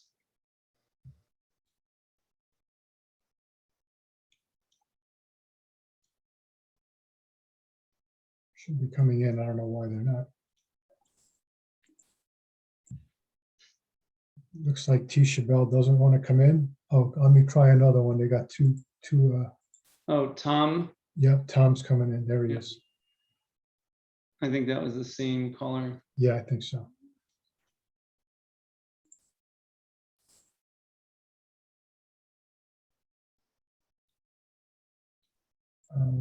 Tom, we could see you if you want to come off mute. Hi. Hi, Tom. Hi. Can you see me? No. No, that's. I should be a pro at this, considering I deal with the court system every single day, and I'm on Zoom probably 5 times a day. I'm unfortunately using my wife's computer, and I'm not used to it. So let me try this again. Can I hear you now? All right. So here I am. Good evening, everybody. Name and address, please, just for the record. Yes, Tom Chabelle, 48 Hance Road in Fairhaven. Thank you. I've had the privilege of raising 5 kids on this street. They're now 30 down to 21. I've lived here for 20 years. I am an avid cyclist. I probably ride 7,500 to 10,000 miles a year on the roads, which are now very dangerous because people don't pay attention for various reasons. I've found that as a runner, as a walker, there are far more areas in this town that are far more dangerous than Hance Road. And I don't know how Hance was selected for the extension, the widening, and the development of an additional sidewalk. The sidewalk that was created from River down is a dangerous sidewalk. I hold my wife's hand everywhere we go. I've tried to walk 2 people on that sidewalk and you can't do it. On top of it, someone allowed a tripping hazard to exist in front of the red home, which is a step, which is clearly palpably unreasonable and dangerous. It's just, your concept is a great concept. I believe in safety. As a plaintiff's personal injury lawyer, it's the most important thing in the world. But as the chief pointed out, there has not been, as far as I know, and my kids are pretty wild and they rode their bikes every single day and ran on this street for 20 years. There's never been an issue. The only issue we're going to have is that we're not going to have parking on the street. It's going to enhance danger, if anything. If you expect children to ride their bicycles on sidewalks, that's more dangerous than anything. Because if they fall off the sidewalk, they can get a head injury, they can break limbs. The whole project really makes no sense to me. What we should be doing is, I can probably take 100 photographs of tripping hazards all over this community.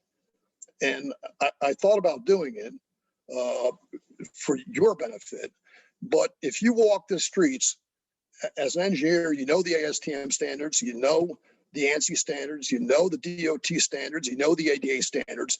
There are hundreds of tripping hazards in this community on these existing sidewalks that are far greater than 1/4 to 1/2 inch. And as an engineer, you know what the standards say. And I don't know how this town has not faced innumerable lawsuits over people walking on the sidewalks that are existing. So why should we put in new sidewalks when we're not caring for the sidewalks that we have? Again, safety is paramount, but I don't see any issues with safety on the street whatsoever. It's a narrow roadway. People recognize it's a narrow roadway. If anything, we should reduce the speed limit as low as we can possibly go, because people do rip down the street, contrary to what one of the council people did say. I've seen people going 50, 60 miles an hour on this roadway. And it's boring. So from my perspective, what's best for this community, I'm not a council person, you're our elected officials. What's best for our community is to take care of what we have, to fix the sidewalks that we have, and not install new sidewalks that are going to create a whole host of other problems in the community. I mean, I can speak for 25 minutes, and I've listened to all of you speak now for a very long time, the pros and cons, but it's just not going to work. You put a sidewalk in on the east side, and then you expect children to ride their bicycles on a sidewalk. It's just not going to happen. It's going to create more dangers for children. Adults as well. I'm riding my bike. People don't pay attention. Putting down markers on the roadway to watch out for cyclists. People don't look for cyclists. I wear yellow every time I go cycling. My helmet, I've already been hit once before. I'm grazed almost every day riding my bicycle with flashers. So, in terms of bicycle safety, you're not going to improve bicycle safety by putting down markers. I've read the literature you've addressed, the AASHTO standards, the MUTCD standards, the Rutgers standards. It's actually not really standards. The Rutgers discussion of sidewalk safety, lighting. The lighting on this roadway is horrible. If you want to get into all the issues in this town, there are a multitude of other issues in this town that need to be addressed. And I don't know how Hants was selected, because once you get past Lewis Point, there's very little traffic down this roadway, very little. So I just don't, I'm coming in on the tail end of this, but I just don't understand how Hants was selected and how rehabilitation of our existing infrastructure was not addressed. Thank you, Tom. I'll just make a quick comment and then we'll move to the next participant. We do have a program to address a lot of the heaving in the sidewalks, which is a separate sort of maintenance thing. This is more of a capital project, and it was initially conceived because of the pocket park and some of the infrastructure we need to do down there. And so the options that are laid out, there's are walkers, 5 laid out. no cars. It's There are walkers, 5. neighborhood people. There are 5 that are. I'm sorry, I couldn't hear what you said. We have 5 options laid out, and some of them go down to do nothing at all. So it really does. I think some of that is addressed in what you're asking, which is don't bother, go somewhere else, do something else, which I think, like we have to consider all of the options. The only option, if you truly want pedestrian safety as opposed to cyclist safety, is it's known, and Rich will agree, that sidewalks do protect pedestrians. There's no question about it. Yeah. It's clearly, a car can still ramp over a sidewalk unless it's a barrier curb, but it is safer. There's no question. If you want to put a sidewalk on one side, I just feel that the sidewalk that we did install, and I don't know how much that cost, is a dangerous sidewalk. Yeah, no, Sidewalks fall I over. know the step. I know the step you're talking about. I agree. It's hazardous, and it's way too narrow. I mean, so I don't know what you want to, how you can conceive of this plan of, is a sidewalk, Rich, going to be the same size as a sidewalk that is existing currently on Hance? It would have that. It would have a strip that buffers the walkers, and it would be additional width, but the walkers would have some buffer. But I want to leave it at that. All of your comments are appreciated and noted, and we're going to move to our next caller, if that's okay. Thank you, Tom. Our next caller is Sonia. Please state your name and your home address.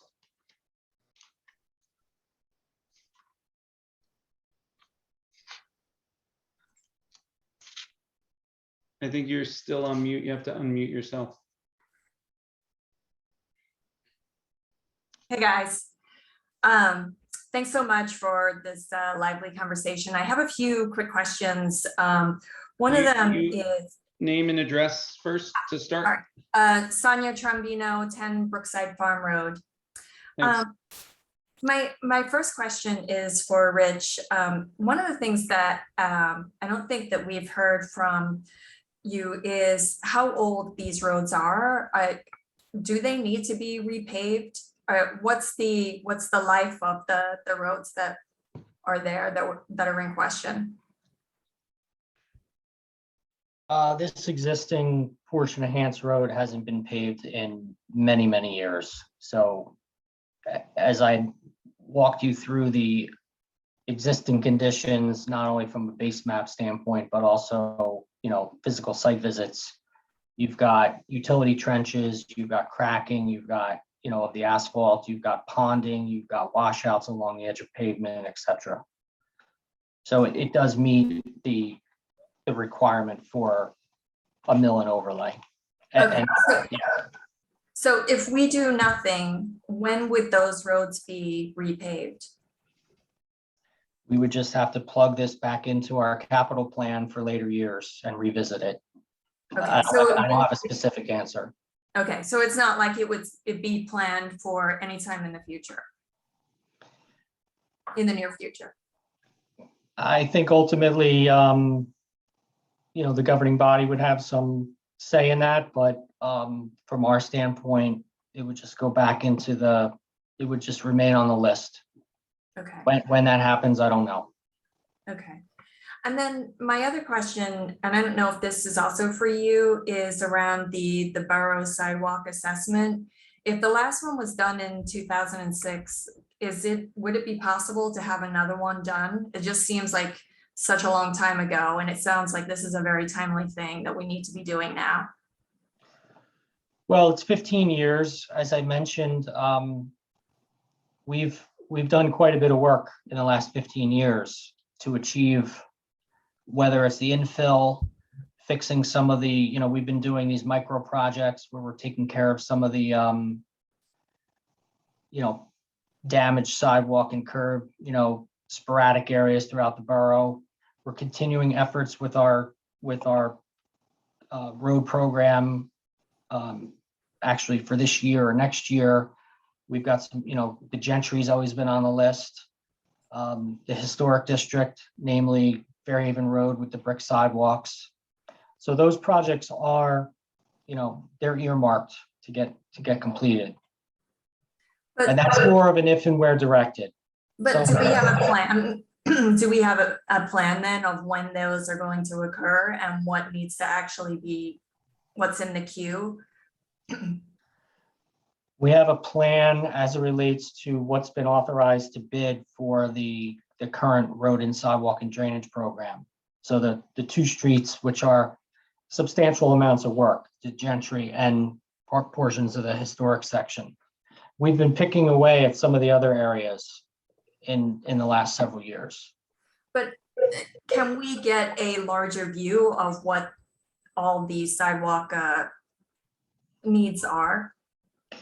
I think we have that coming up, though. I think we've talked about that as a council, Sonia. Separate project. Yes, totally separate project. Right, it would, right. So we're prioritizing that. I think last council or the council meeting prior that came up.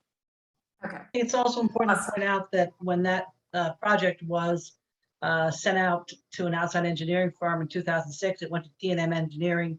I'm sure a contract, a spec and a contract went out to an outside firm. You know, we do have 2 in-house engineers and planners, and I think it's fair to say that our staff has a much better feel for the overall areas of Fairhaven internally than they had when they had to use an outside firm in 2006. Okay. So, And then just either wrap up with your last question or make a final comment. I just want to, we're over 3 minutes at this point. So I'm sure. trying to keep And us on then, track. my last question was just about the other projects that Teresa, you had mentioned in your presentation. And I'd just like to know how we're going to go about the outreach for those. I just want to make sure that we don't have, that we're not kind of going through this again, and that we plan, better for these other projects. Well, I think it probably is fair to say it depends on what project it is and what stage we are in the actual planning and grant process, of it. Ultimately, ones that are either near complete or they're ongoing, projects that are in queue. I certainly think that, that would be something that the governing body would ultimately make a decision on. Some of them are fairly straightforward, like a repair of Hunting Lane, which has already been, had that trench work done from a drainage work. But obviously the governing body members can certainly, move forward with how they want to present that type of input going forward for projects that they haven't made an ultimate decision on yet. Okay, thank you. Thank you. We're going to move to Mrs. Morrow. Coming in.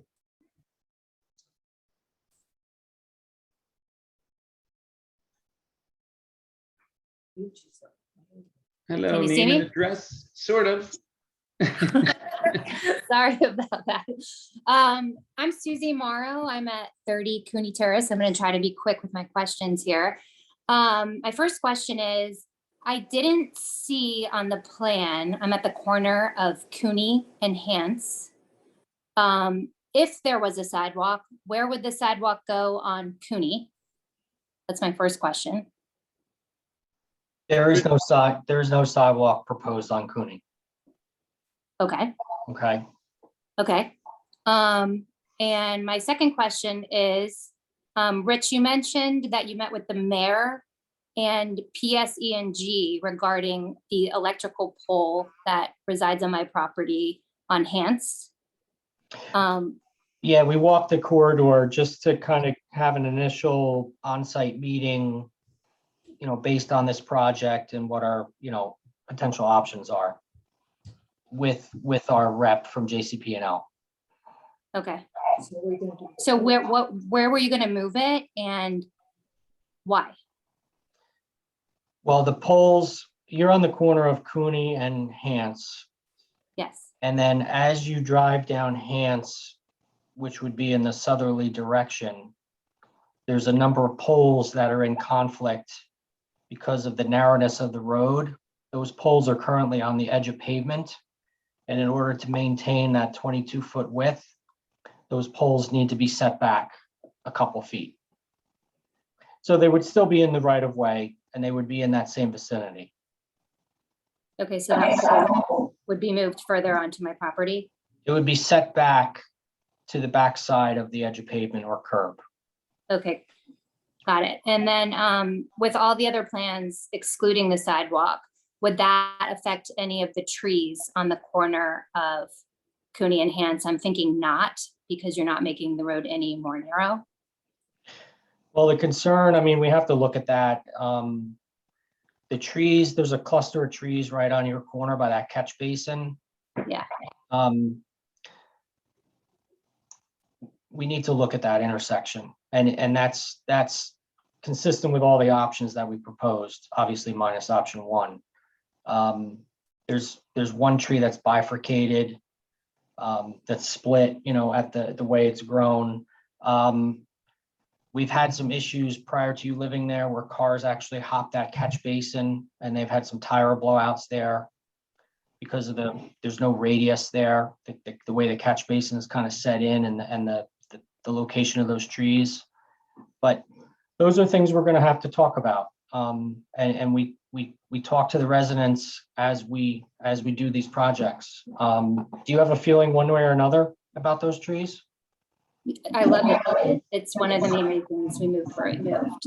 So, you know, I kind of thought that was going to be the further plan that was going to be presented tonight, because we've had so many months to look at this information. So I thought that's what I was getting on this call for, is to have like a concrete plan of what we were looking to do. But I understand that you don't have that yet.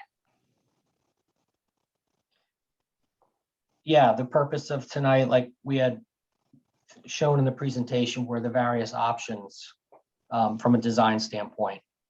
Okay, and you don't know yet how that would affect that corner. We need to look at that because those trees prohibit sight distance and are a little tricky in that location there. Okay. So, you know, that's a continued discussion. Okay. And you've already discussed that with the new owner when you met with them on One Hans. What would happen with those trees? Not with those trees on your side. We No, talked on to them their about side. their frontage. You've discussed theirs. It's been a two-way conversation. They've approached us as well, understanding what they want to do. You know, eliminating some of the right-of-way encroachments and making some improvements there. Okay. Okay. All right. My next question is, I was under the impression with the pocket park that we were upgrading the water system, and that was part of the reason why we were doing it. So honestly, tonight, like it was, you know, it really came to my attention. I didn't realize that putting in curbs could actually make that worse. So I just want to understand like what we are upgrading with the water system when we're doing that pocket park, or are we not? Going into the river.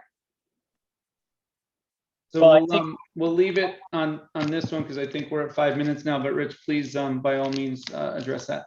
No, I'll do it real quick. I think what you're getting at is, you know, when you're looking at drainage, you look at water quantity and you look at water quality.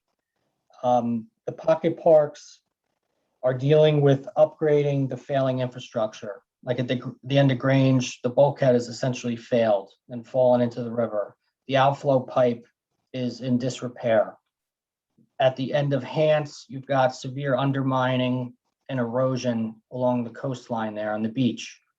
So we're looking at stabilization, installing new drainage pipe, things of that nature. From a water quality standpoint, well, water quality would be, as I mentioned earlier, would be more beneficial doing it upstream. You can't treat that volume of water coming through that pipe. The device would be, you know, the size of a house. So, right. And are those all along Hans? Those I'm devices, sorry? are those all along Hans and further into? No, we're talking about future project, like going even south of River Road, like treating it from inception and then staggering it throughout the, you know, the run of pipe. You wouldn't do it at the river. You would do it upstream. Right. So we may have to open up the road to get to that structures.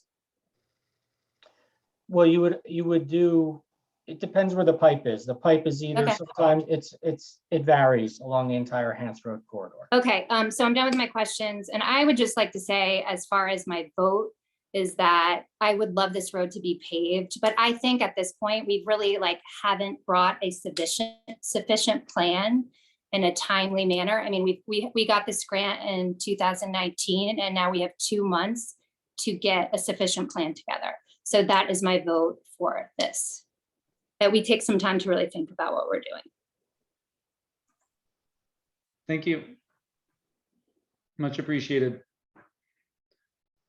Our next caller, please state your name and your address.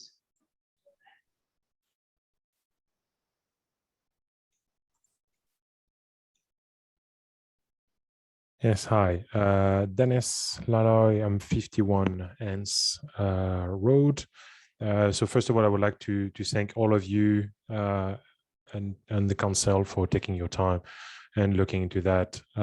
We just moved a couple of months in Fairhaven, and one of the reasons we moved to Fairhaven was the ability we have to walk the kids to school. We have 3 young kids, to be able to walk them to school and walk to the downtown, get a pizza, walk to the river, and that's really one of the major things that drive us to Fairhaven and our family to Fairhaven. So the first question is, in terms of catch basin, if my memory is correct, on the upper side between Lewis, there's not that many catch basins. So do you plan as well to add a couple of catch basin along the way to be able to capture this water that's going partially in my property as well at the moment? There's 2 sets of catch basins between Lewis and Cooney, which is more than sufficient. So we would not be adding additional catch basins. Okay. The second is, so let's say that the council approve one of the option from 2 to 5. What would be the timing for doing it and until it's finished? From a design standpoint? From a design to implementation, construction, and... Well, we have some deadlines, so hopefully we're going to get some feedback from the governing body, if not tonight, at the next council meeting. Then we would go into full design phase, and then we need to get everything to DOT because there's a grant attached to it. They need to review it, provide comments, and then ultimately authorize us to bid the project. But our hard deadline is November 21. We need to award a project. Okay, and then when you award the project for construction, development, and everything, how long that takes? Let's say for everything to be finished. We would award the job, and then obviously if it's awarded in the winter, it would most likely be a spring or a summer project. Typically, a road of this size, 2,000 feet would be, this is soup to nuts. This is completely done, all restored, topsoiled, everything, 60 to 90 days. To give you a good feel, we just did Harrison.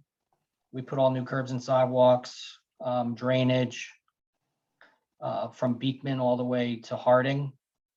And we did that in less than a month. And then we just have to come back and mill and pave. We're just allowing the trenches to settle out on that project for the drainage. So that project, start to finish is probably 45 days. And honestly, it depends on the contractor. If they send multiple, if they send a concrete crew and a drainage crew at the same time, or if they're utilizing only, 3 or 4 guys versus, some jobs we get 10, it really depends on. No, but I have a good idea. Thank you. So the thing that I will say, so I grew up in Europe where we have sidewalks everywhere, and then you walk everywhere.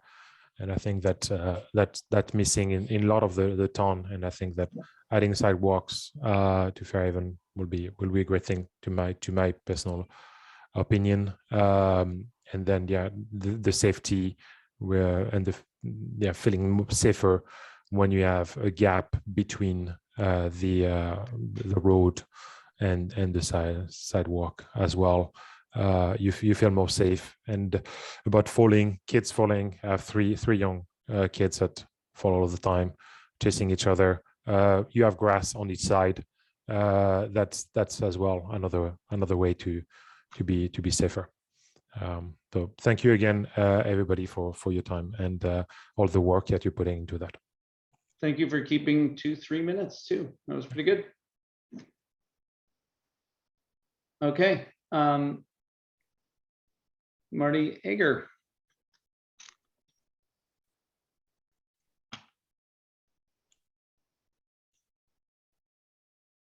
Hi, Marty, you're still on mute. Can we unmute?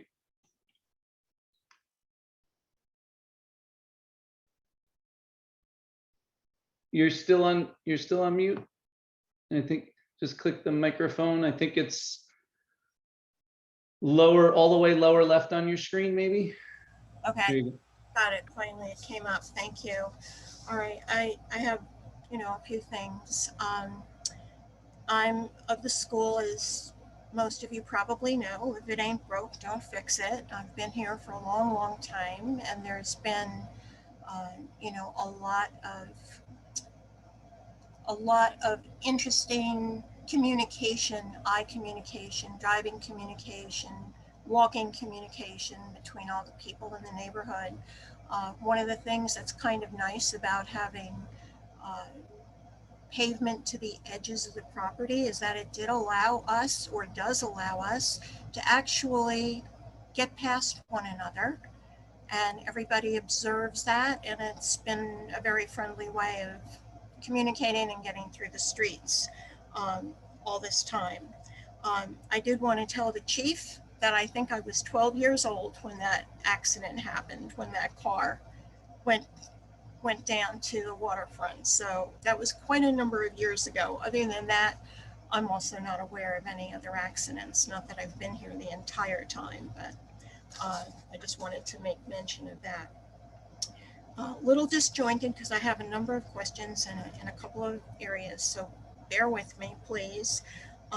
One of the questions I had was something that just came up that you said, Rich, which surprised me.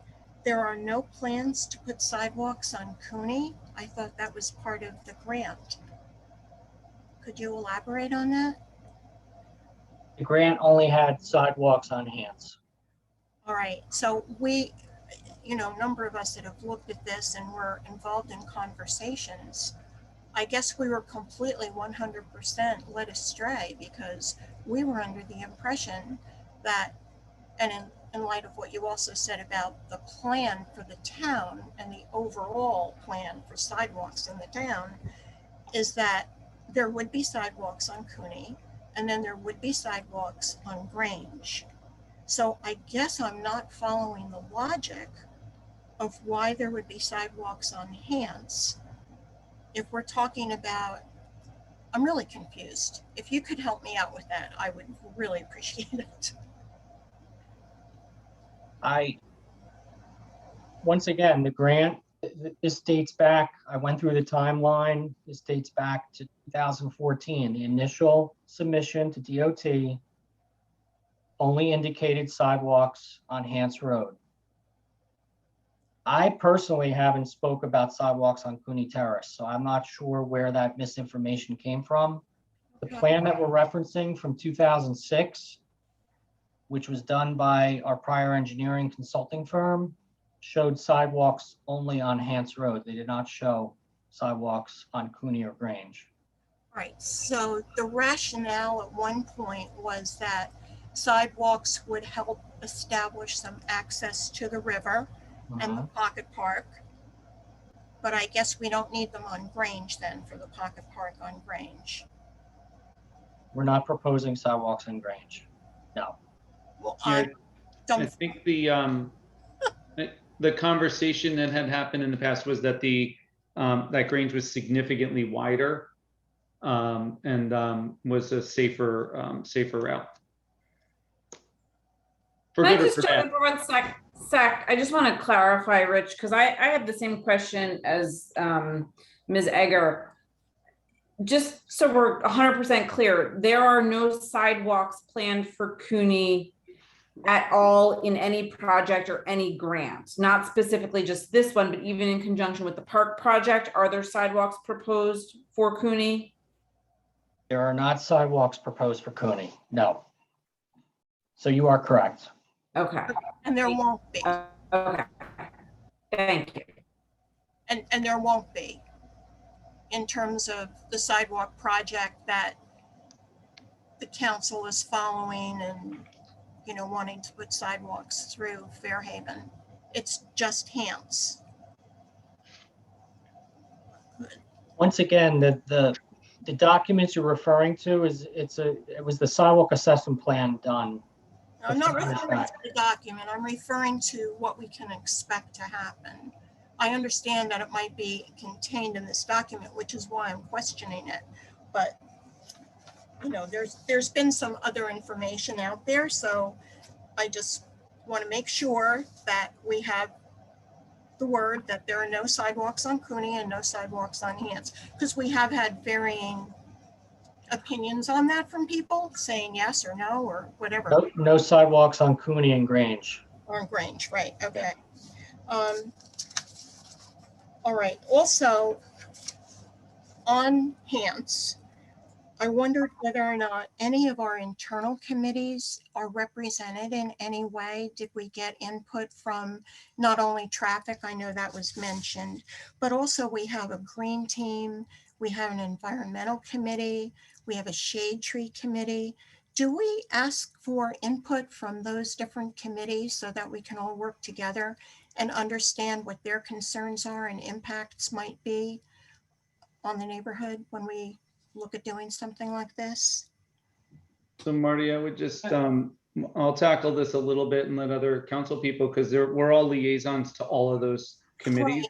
Right. So what I would say, you know, I had spent many years on the Shade Tree Commission, and we do take care of trees in the right of way, and we take our trees seriously in town. We take our canopy seriously in town. We pride ourselves on our trees.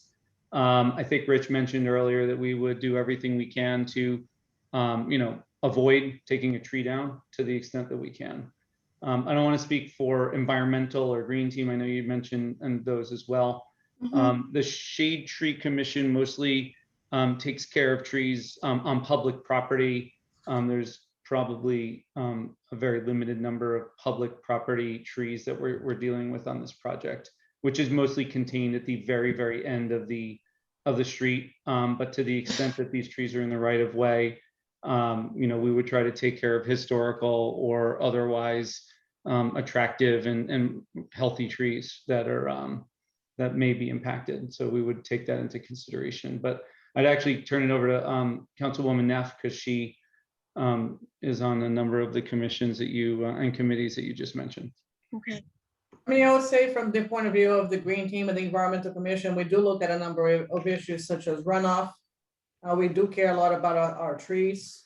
And we want to make sure that, you know, we are using pervious surfaces rather than impervious surfaces whenever we can. So these are all actually relevant topics for this commission. So that, I think what I would say is we're looking at it on a, you know, on a town level. You know, is it important for us that we take down as few trees as we possibly can on any one project in town? Absolutely. Should we try to save some of the larger trees if we can? Absolutely. And that's exactly what we should be doing. We need to balance that with the other needs of the street. So it's a balancing act. But yes, we certainly would like to see, you know, the runoff issues addressed the best way possible, and the trees, try to preserve as many as we can, and balance that against, you know, what the other goals are for that particular street. So have these different committees and commissions been involved in the planning of the sidewalk or the Phase 2 Hants Road project? Not directly, you know, officially meeting to discuss this. You know, to some degree, I would say we definitely want to have some input in what the town is doing, but the feasibility of looking at every single street that is being redone against these committees, I think it will make things very difficult to move things forward in town. So it's, on a broad brush level, yes, we should definitely take these things in consideration, and a number of us are liaisons to these groups and are bringing that input into the decision making. But I would say, I would welcome more input, but we cannot do this for every street in town. No, I understand that. This is kind of special circumstances since we've been talking about it since. And if nothing else, I think a lot of concern was raised about the trees at the very end where the pocket park will be. And at least from what Rich presented here, that's why I asked the question about the pocket park. It did seem that we are not going to be widening that section and taking those trees down, which makes me feel a lot better. And if we were to do any sidewalks, and that hasn't been decided, we should do everything we can to save every tree we can. Right. I do have a question. Thank you very much, Councilwoman Neff.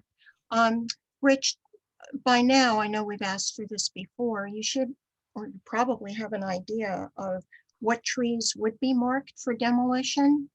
We had asked for them to be marked, but that, didn't happen for one reason or another. But do you have any sense? Can you go to the base maps and show us, if we were to do an option with sidewalks, which trees would be marked for demolition? I think people in the neighborhood are very anxious about that. We normally don't go out and mark trees for removal at this part of a design project until I get a recommendation from the governing body based on the options we presented. That's when we're going to start looking at more of a finite design and where we have to swing sidewalk around existing trees. This is when we go out, you'll see Nick and I walking with our tape measures and actually figuring out the physical location of some of these improvements. So we're not prepared, nor would we bring up a base map and show you at this point, every tree that's going to be impacted. I think all options have different impacts as you saw based on the proposals that were shown. Okay. We ever had problems with, a tree dying after, because of the roots being impacted or anything like that? Or you able to manage to go around a tree so that there's no damage? And I know we're at 12 minutes here. I just wanted to ask if you can maybe ask one more question, and then we can put you back into line. But I want to get through everybody else. I want to be respectful. Well, if Rich could just answer that about the roots of the trees, and then I'll go back in line, I would appreciate it. Thank you very much. You broke up in the first part of your question. Oh, the roots of trees. Have you ever had issues when you had to go around a tree? Has it impacted the roots of the tree so that even though you're trying to save a tree, do trees die? I just want to make sure that council people have all the information they need to make these decisions. If you're thinking about putting a sidewalk, it might not just be as easy as going around a tree. It depends on the situation. As I mentioned, we make every effort to go around a tree. There's areas where we can actually narrow the sidewalk to 36 inches because we have a grass strip to go around a tree or meander around a tree. But also remember, we've got existing conditions where there are some trees on the edge of pavement and the root system is actually growing under the road.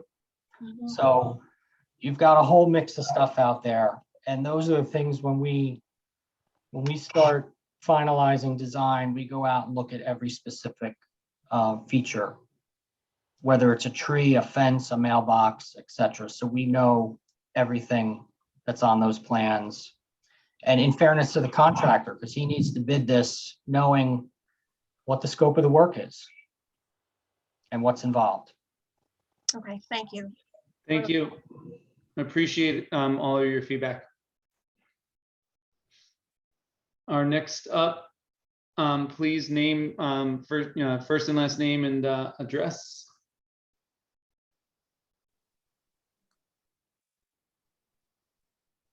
Fix the hair. Andy Chiavetti, Cooney Terrace. I have a quick question first for the chief. Could you let us know if there have ever been any issues with emergency vehicles accessing roads in this neighborhood? Again, not to my recollection, no. Okay, thank you. I wanted to just I think, make a couple comments on the general process that I learned a little bit more about with respect to grants. And then some of the information that was provided earlier, I just want to clarify a little bit. Was a sidewalk on Hance designated either in the master plan or in the sidewalk document that was referenced earlier? That is any council member. Yeah, I would, well, as far as the master, Chris, I can jump in. Go ahead, Megan. You want to go?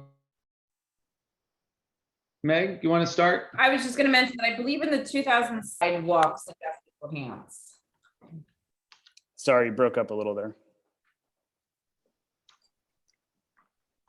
I believe in the 2006 plan, there was a sidewalk suggested. Okay. So for hands. if there's North of. Got it. If I could just add to that, yeah, the master plan figure 6, and I think this goes back to, I believe, maybe Ms. Hager's question regarding Cooney and Hance, why one and not the other. And Rich, feel free to correct me or anyone. Hance is designated as a collector street, which is the highest order of residential streets. So in the master plan on figure 6, that's why Hance was designated, or I believe kind of evaluated and chosen. Rich, correct me if I'm wrong again, why we selected kind of click the box on Hance Road and not on Cooney, along with the other regulations and guidance, ASHTO and the state, but more specifically to our town, I think it's the master plan, correct? I believe the transportation plan also mentions Hance Road with regards to traffic calming, suggesting bike lanes and speed reduction. So it's also mentioned in the transportation plan to my knowledge. So if it's in those plans, is there a discussion prior to a grant being initiated for any element of that plan? Is it just they can pull the trigger on the grant? I don't understand your question, sir. And I noted if an element is in a master plan, can you apply for a grant to execute that element at any time, or does there need to be a discussion with the council? Well, in any of our planning stages, we do have a discussion with the council, first at a subcommittee level and then ultimately with the governing body at a public meeting. The grant itself that was submitted, I don't believe requires us to reference the master plan from the NJDOT perspective. Okay, and I noted also in your process and Rich's process, which was very detailed about the steps involved in the grant making and bond processes, that there was no step in there that appeared to be community engagement.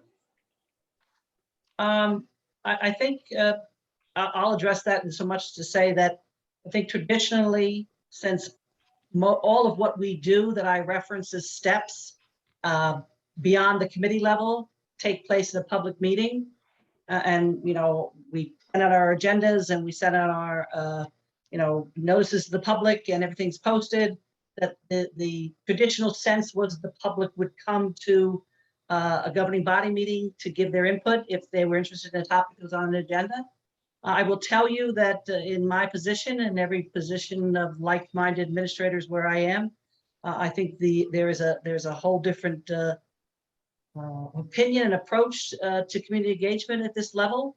And it's not so much that people will come to us, that we will go to them. And we've focused, last couple of years on communication and getting a lot of this out to the public, pushing it out instead of making them come to our website and get it.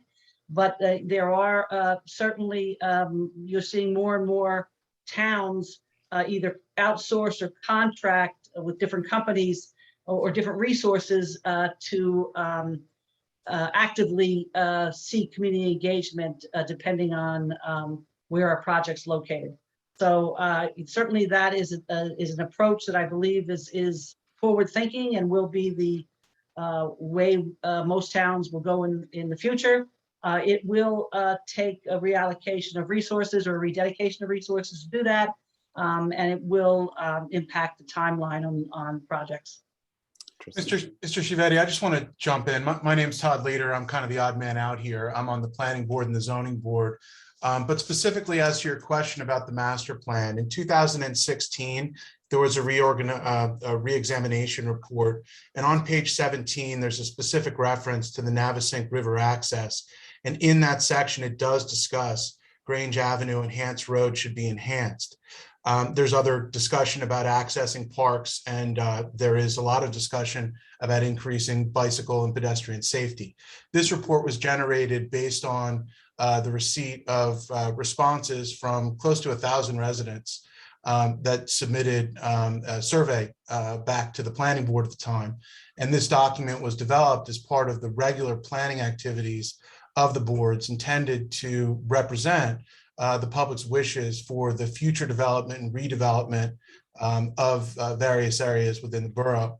In addition to that, in 2017, the active transportation plan was developed by a separate committee and adopted by the planning board. And within that report, which everyone who's interested should read, there's extensive discussion about bicycle and pedestrian safety. Hance Road is identified as an area which requires a bike lane.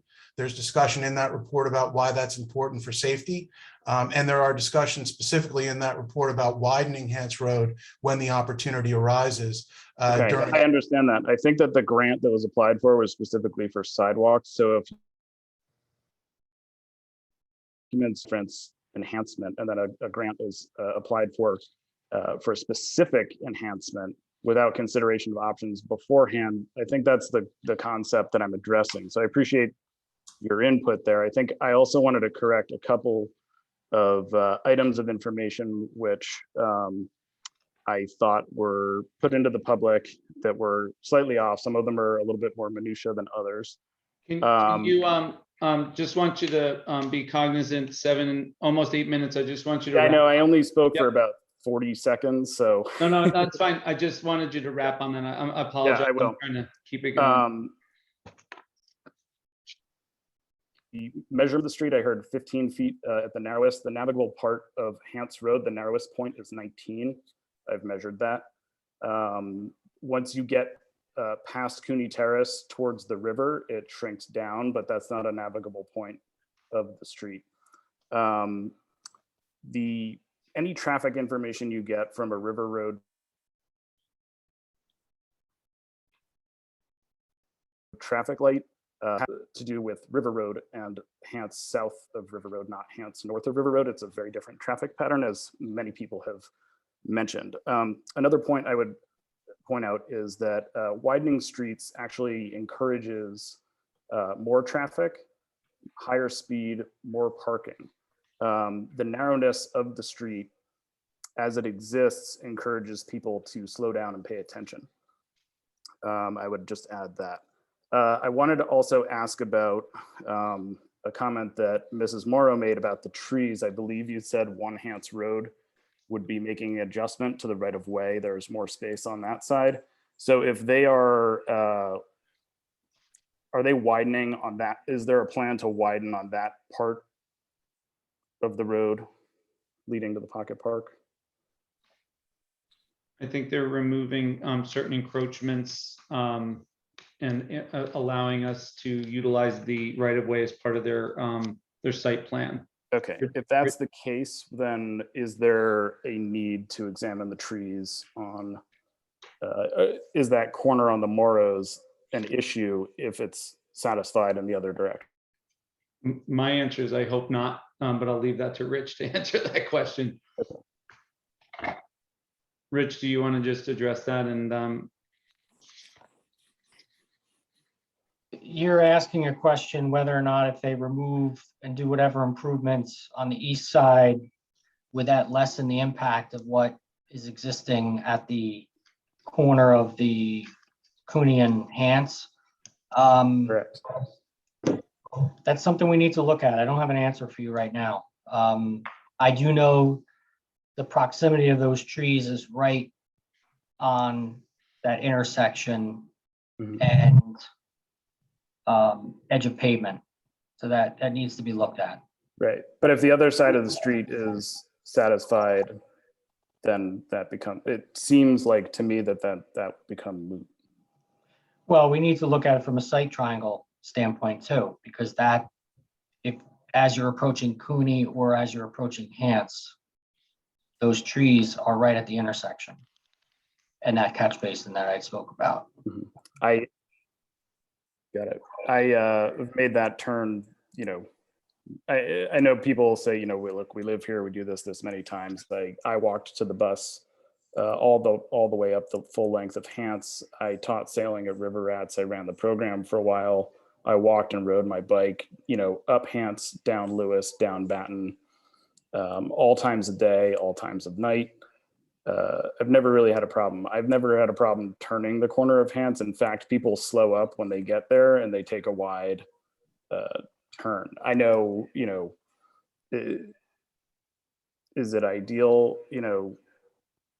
It's not, it doesn't seem to be a terrible issue because people aren't taking that turn at any rate of speed more than, 4 miles an hour.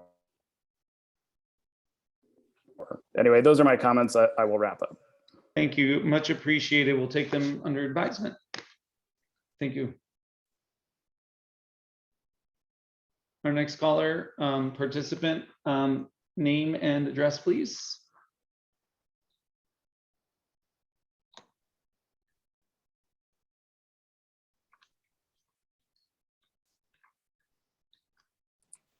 Mute. We can hear you now. Okay. Hi. Am I all set? Yeah, name and address, and then try to keep the 3 minutes. We're at over Yes. 3 hours now. Yeah, I know. I apologize. And I really appreciate I'm Bonnie Torsivia. I live at 115 Batten Road. So I really appreciate all the background that Teresa and Rich gave on how this whole process is done in making all these decisions. I would say that it's interesting. I mean, I know that there are a lot of residents that want to keep things the way they are. I think looking at what Hurricane Ida just did, it makes us all consider the stormwater runoff that's going to get bigger and worse as we go forward with climate change. I'm a member of the Green Team, so I am very interested in green technology, and I really appreciated Councilwomen Neff and Kristen O'Keefe talking about both the greenscaping and trying to control that runoff, and also the idea of these curbs that just channel all this runoff that I didn't even realize, Rich, how much water is being channeled down Hance Road and going right into the Navasink River with all its contaminants. I mean, it's really something we should all be concerned with because we all love the river. So, and in addition, the trees, they all sequester water as well.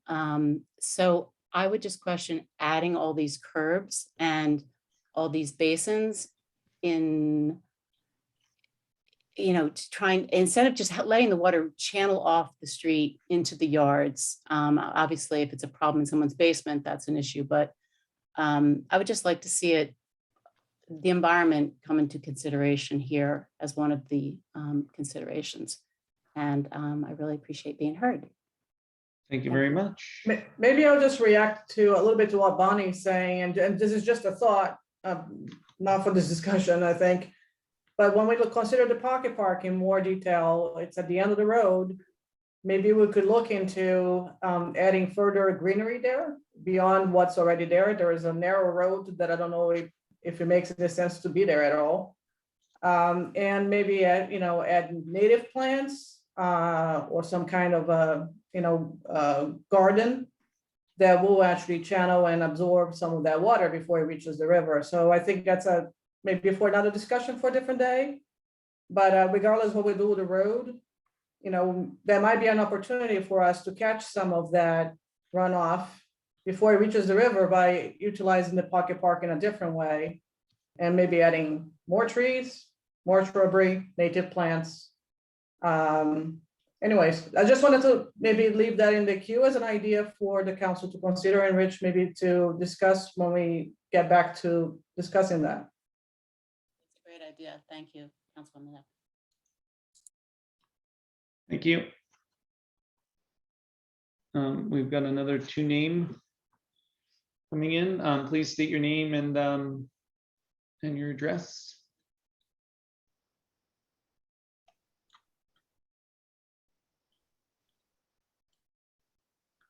Joe, have you invited them and they're not? Yeah, they don't appear to be coming over, so I'm gonna move up. Oh, here we go. There you go. Whew.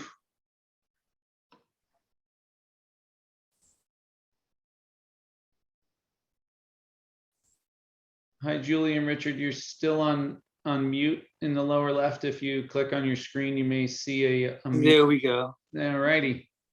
Okay. Welcome. Name and address. Thank you. And Thank try you to very keep much. 3 minutes, please. I think we can do less than 3 minutes. Richard and Julie Sachs, 59 Hants Road. Thank you very much for the opportunity to be heard.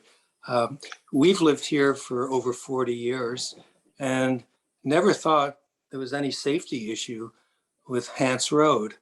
But I have to say that that changed a few years ago when the sidewalk was put in from River Road down to Lewis Point, the existing sidewalk, because that constricted the street so much that it's almost impassable at times. Even one parked car on that part of Hants can block the entire street, making it very dangerous for pedestrians and for cars. And most pedestrians don't use the sidewalk. They're in the street. So that's created a dangerous condition where none existed before. So we basically are opposed to adding any more sidewalks on Hants Road. We think the road is safe as it is. And also, for the record, we strongly favor reducing the speed limit to 20 miles an hour. Thank you very much. Thank you. Appreciate the feedback on both items. Thank you. Good night. Good night. Mr. Hempstead appears to be next. He said he's going to keep it to 30 seconds. Just kidding.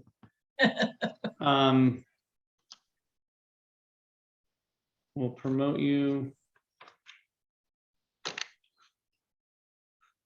I appreciate the giggle, Teresa. No, seriously, this I think is possibly for you, but most likely for the chief. And it doesn't relate as much to the sidewalks on Hants and the improvements on Hants as it does maybe to a previous mention in the presentation tonight as it relates to the Willow Street project and the ongoing project. And I just wanted to take the opportunity to ask, since we have a full council and the chief on as school is about to start at Sickles, it's a bit tense, obviously, because the construction crews are still fast and furious trying to get everything up to speed. And I think it's going to be another couple of months.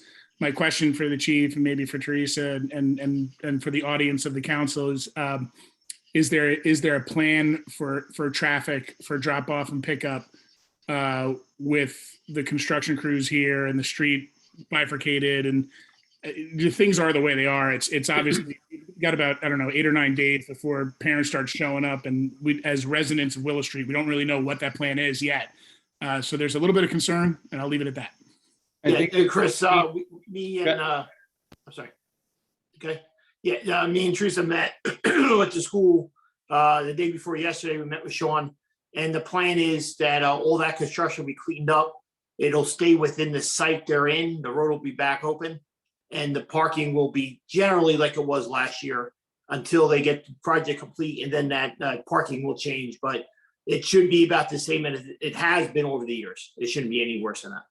Okay, you know, and so the only thing is the only added complexity is the presence of all the construction workers. They're on site pretty early. They usually get here around 5 or 6 in the morning, and then they take up most of the empty spots. So there won't be much parking. So it's going to be a bit congested. So just, I guess the only favor I ask, Chief, is if you guys could, you know, as you do every year, just keep close eye on things, keep things moving. It's always tough the first couple of days. We get it, growing pains, but and I understand that this is a temporary just inconvenience for everyone with a construction project, but just, you know, eyes on it. I'm happy. No problem. Yeah, we spoke to about the construction too. They're going to try to find an alternate place for those trucks to park so we get as many cars in there as we can. But I agree with you that until that project's done, it's going to be challenging, but we'll work through it.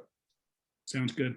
And a great job, everybody, on the amount of information and thought that everyone put into this tonight. I think it's fantastic. Thank you. We've got 3 more in queue. Mr. Phillips, again, I would just ask if you could keep it to 1 because we have folks that haven't asked questions yet. Yeah, it could be very quick. Keith Phillips, 71 Grange Avenue. Maybe for Councilman Rodriguez, can you just explain what the decision-making voting process is, you know, at the conclusion of this tonight? Sure. You know, what that timeline might look like, and that's all I have. Just curious. Yeah, no problem. What I think would happen is we would contemplate all of the feedback, likely discuss it in the next council meeting.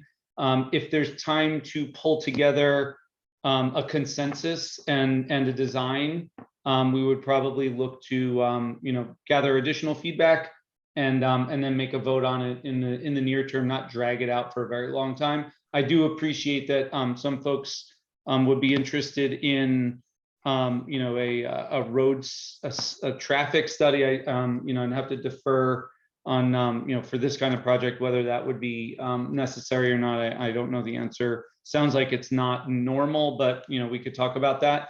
At that point, once we select a design, we go back to the state with an updated proposal. We've got to bid it out. And this all, I think, is on a timeline over the balance of the year. And then you don't really pave or do these kinds of things during frost. So this type of project would probably not, regardless of whether there's sidewalks or not, or right, catch basins or any of that, you don't pour concrete or you don't pave in the cold months. You really do that in the spring and summer months.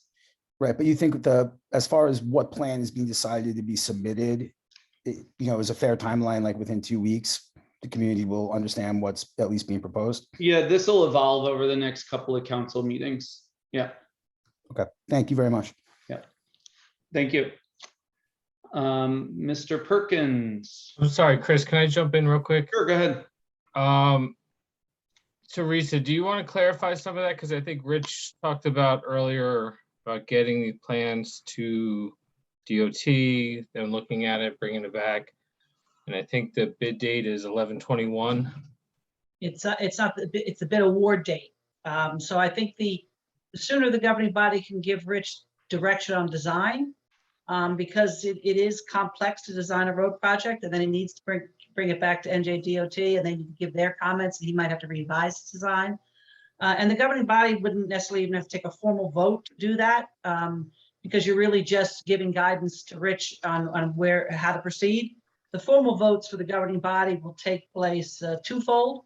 They would take place first to authorize it to go out to bid, and that would be after you see Rich's final designs and they've been approved by NJDOT. And then ultimately it would be to award the bid. You do have to award the bid by 11/21/21. There will be no extension on that from NJDOT. That would fail to award the bid prior to that date, unless it was something cataclysmic like when we had Sandy or something. Once in a blue moon, they would extend something like that. But everything going the way it is, we would have to award prior to 1/21. We have a meeting on 1/22. So if we don't award that bid by the first, that's our second meeting in November. If we don't award it by our first meeting in November, your only other option would be to have a special meeting prior to 1/21, which of course is a Sunday. So you'd have to do it sometime the week before if you can't not award the bid in the first meeting in November. Thank you. Thank you. For all the points of clarification. We have one more caller. We may have more. Ms. Cole? You got Bill Oh, Perkins. Bill, sorry, Bill. I didn't Okay, see you there. I have a couple of quick questions. So Sure. first, I live 263, I'm sorry, Bill Perkins, 263 Hants Road. So I live in the busy part of Hants Road. I'm just perplexed as to why we're referring to that end of Hants Road as if it's this like major feeder road. I've lived here for 26 years, biked with my kids, biked myself, walked, driven down many times. That it is not a busy road. So to all the people that have mentioned these bike lanes and whatever else, I just find it mind-boggling.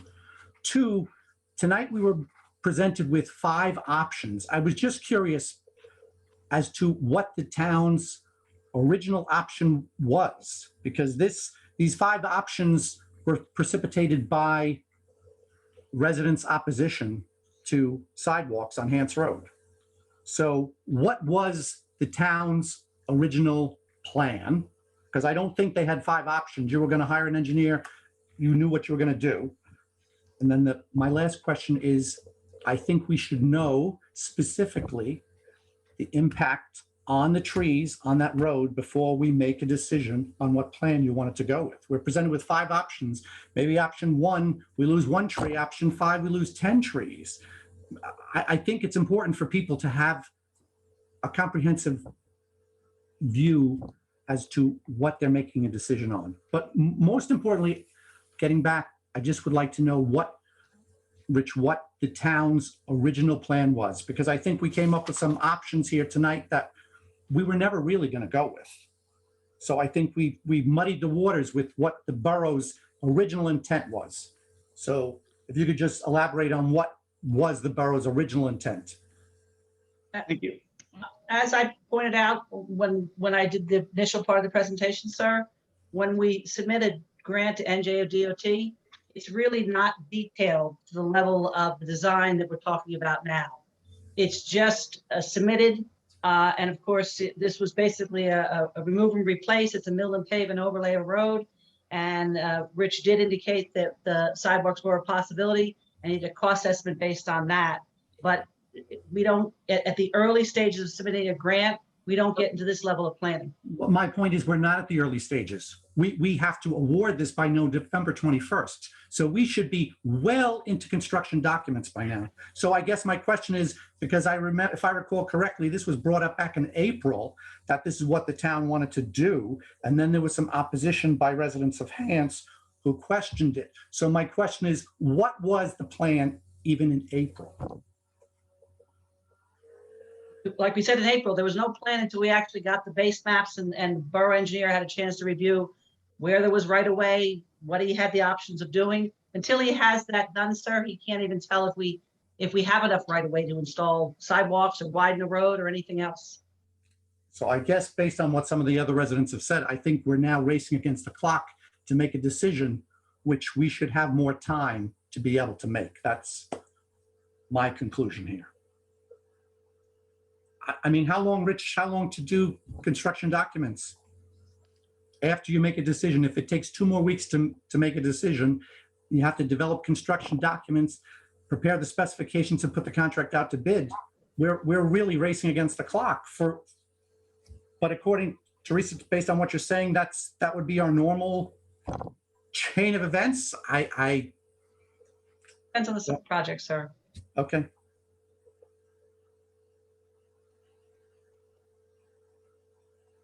Thank you for the input. It's always appreciated, and we will absolutely take it into account. We only have one more hand up. Tracy Cole.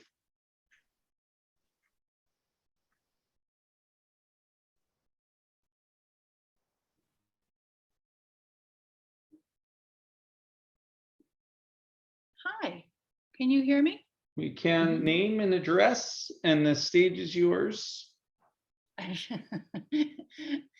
Tracy Cole, 123 Grange Ave. I just want to say thank you.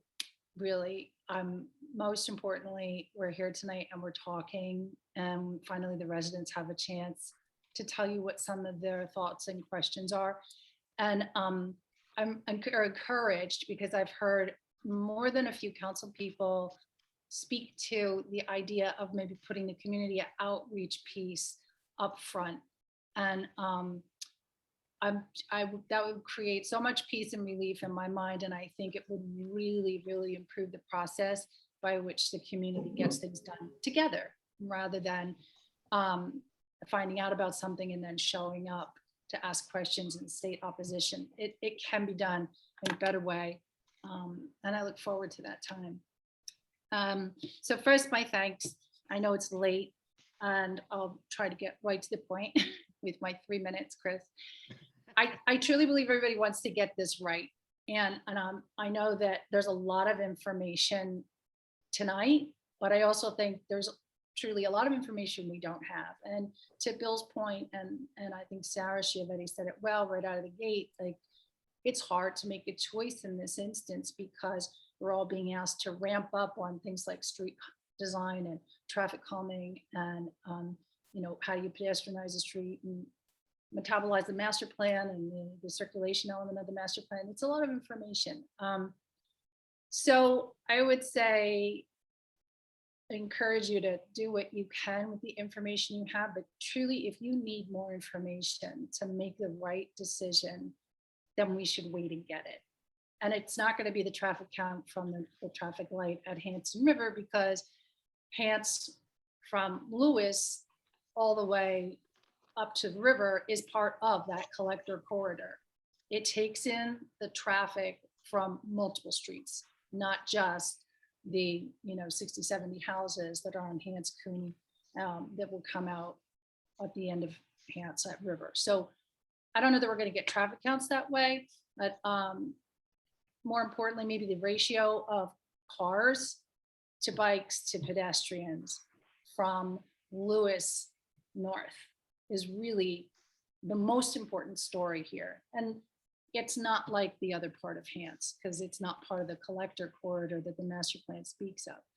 And just one little correction, sorry, I hate to use that word, but the ATP calls for sharrows, which is not a bike lane. And the only distinction, but it's important, is that there's no call for a dedicated bicycle lane and a dedicated pedestrian corridor and a dedicated vehicular corridor. And in that way, that sort of reinforces the way Hants north of Lewis already functions. So, and then the only other thing, I had one question, but before I leave that thought, there's when I really appreciated what Councilwoman Neff and Bonnie Torsivio were addressing, because the street, it functions when you move north towards the proposed Pocket Park, it becomes very naturalized, as it should. We're getting very close to the river there and upon the river.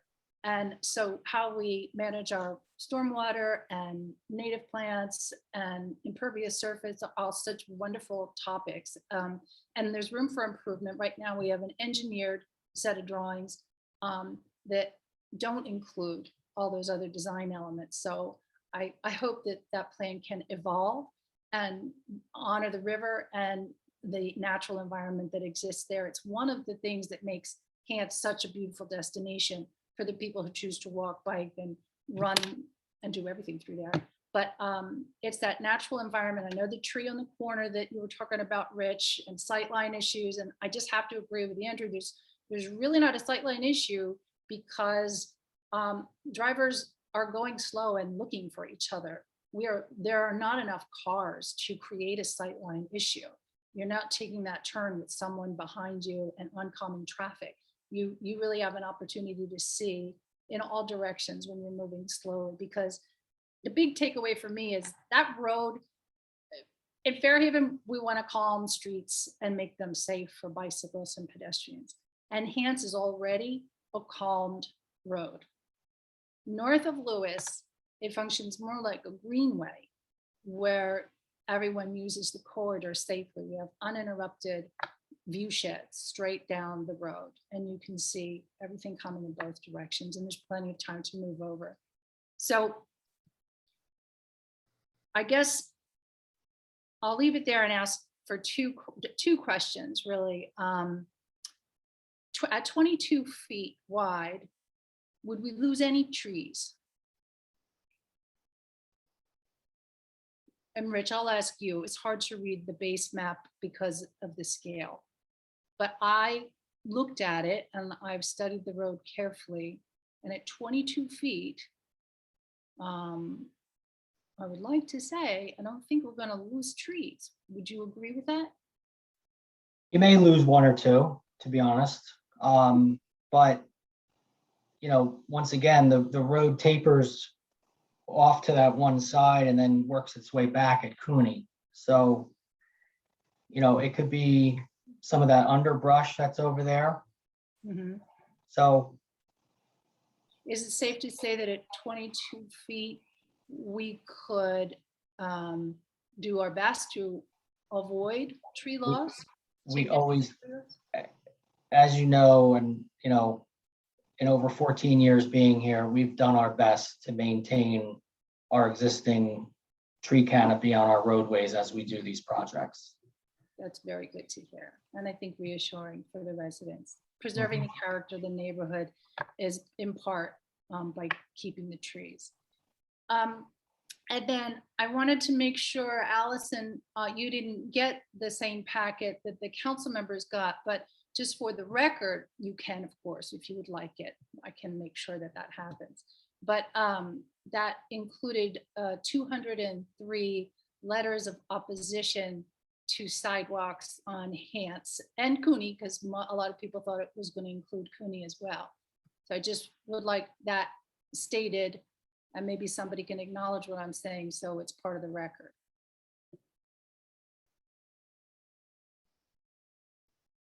Anyone can acknowledge what I've said.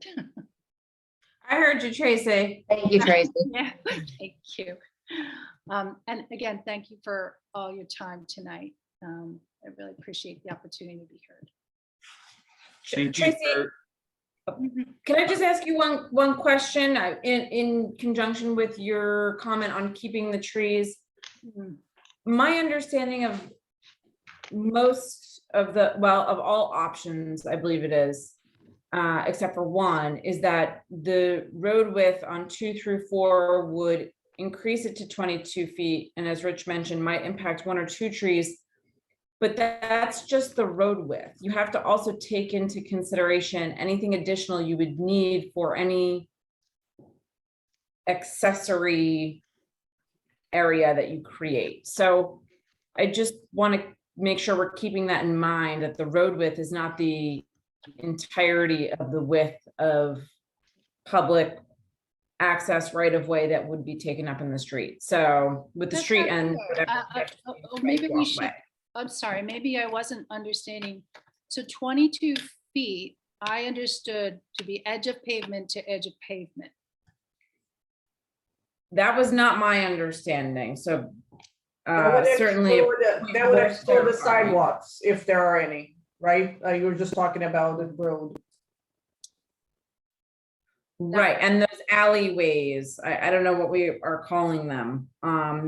I'm just looking at this again on option 2. Right, so Hance Road widened to 22 feet.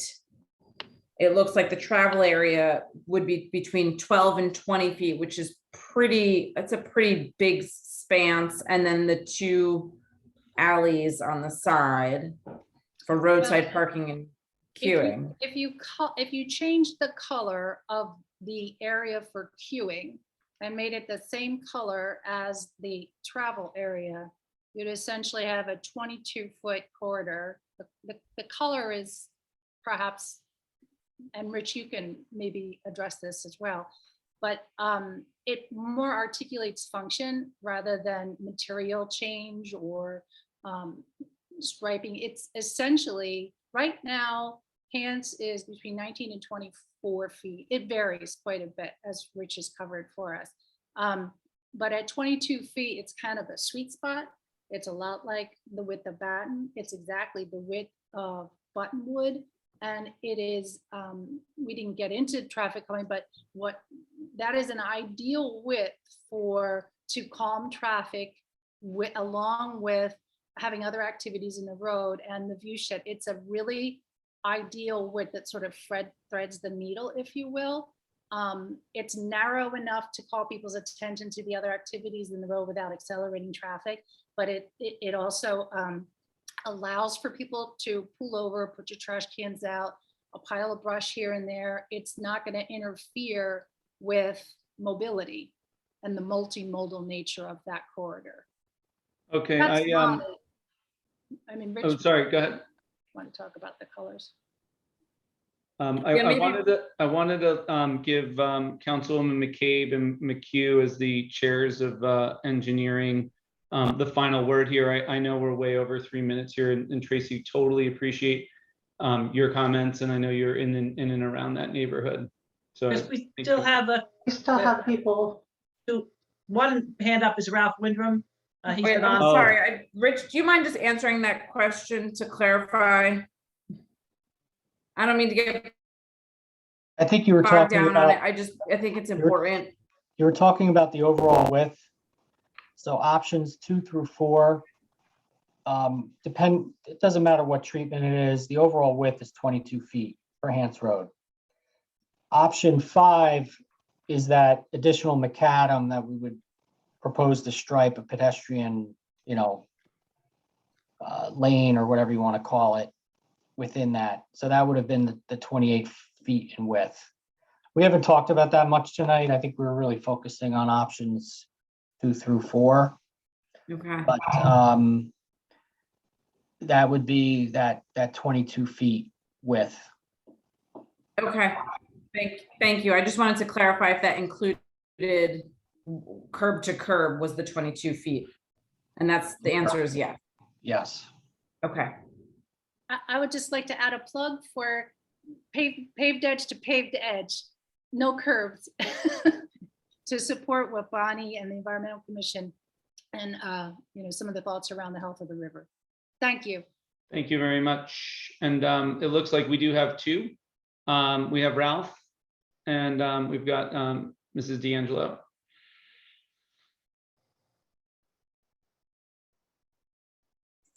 I've moved Ralph over, but I don't see him. Let's see if I can get him to, I thought I moved him. Yep, there he comes. Okay.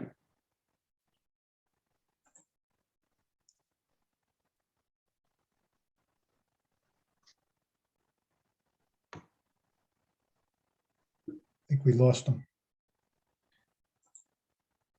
He's He got back in Hands line. back up. Yeah, So let me promote him back in. He's back in. Well, we hope he's back in.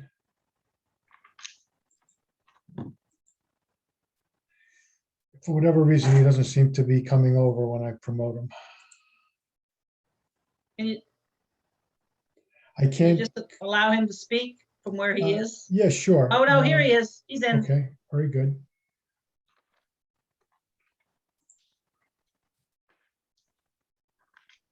Ralph, you just need to unmute yourself. Just asked him to do that.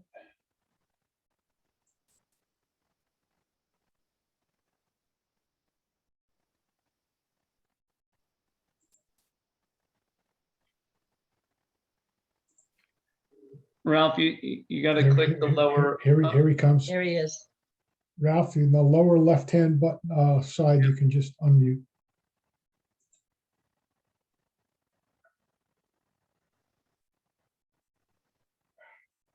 There you go. Okay, there we go. Actually, it wasn't that button that worked. That didn't work. A blue button showed up in the middle. There is a little bit of data. I'll stick well under 3 minutes. There is a little bit of data. On a Thursday afternoon, I took my tricycle down and decided to see what kind of traffic we saw at around 2:30, 3 o'clock in the afternoon for an hour. Here's what we saw.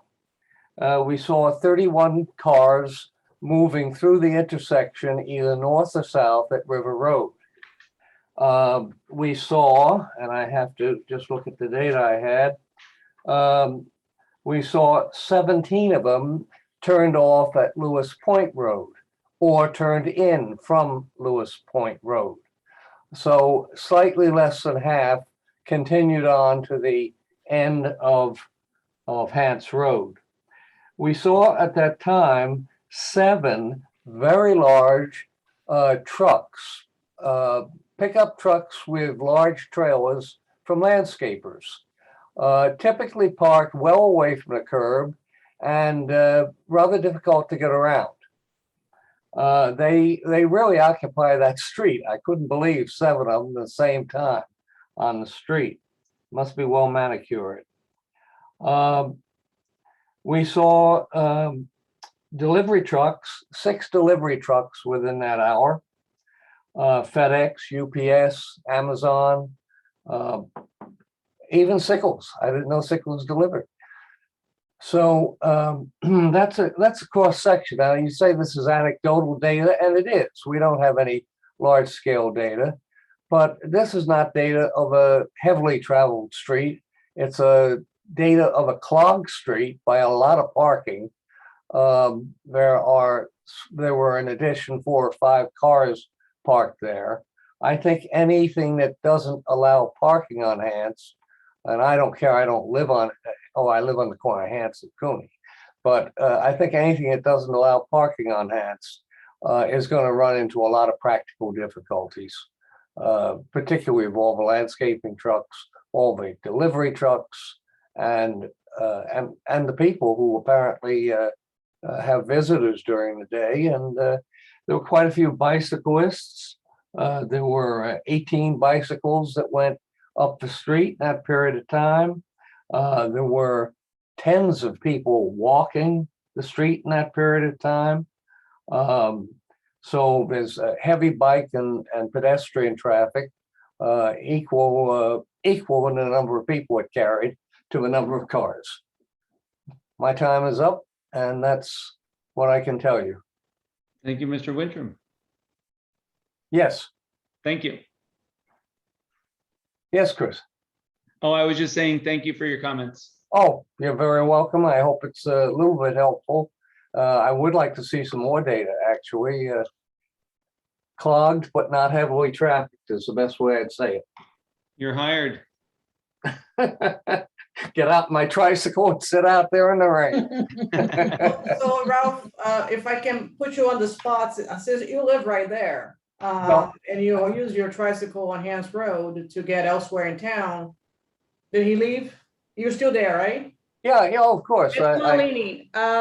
I'm just wondering, what are your thoughts in terms of your safety, doing that? Because you've just mentioned delivery trucks, Amazon trucks, landscapers and so on. So there's all this debate about how safe the road is and whether there's a benefit for a sidewalk or no sidewalk. Do you have any thoughts on that at a personal level? Not as a member of the environmental commission, but just living there and moving around with a tricycle, with a wheel. I think it would be, I have to say, I think it would be very difficult to put sidewalks in, seeing all the trees and the rest of it without really changing the area, the nature of the area. Obviously, if it started from point 1 and you wanted to have a wide boulevard, you would have had maybe a wider street and sidewalks. You don't have them. You got to start out with what you've got now.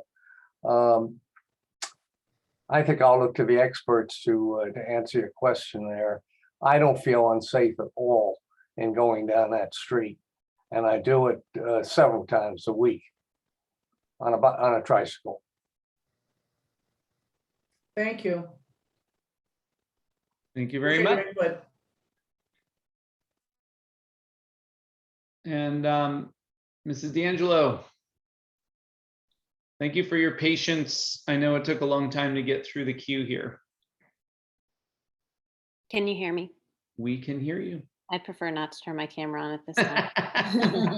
At 11 o'clock at night? Yes, I've been sitting here listening to you all. So thank you very much for taking the time. I just had one question I wanted to follow up on. And I believe earlier at some point, somebody mentioned that we could take the sidewalks out of the grant proposal.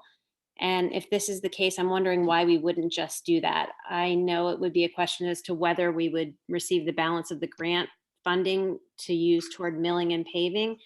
But when someone asked Rich that earlier, Rich mentioned that he was not recommending that as an option. So I was just curious why that, since we have 5 options, why don't we have 6 options? Why isn't there just an option for taking the sidewalks out? I guess it would be similar to option 2, but I'm still not quite clear on what's going on the sides there, and how much of that is dedicated to the actual driving space.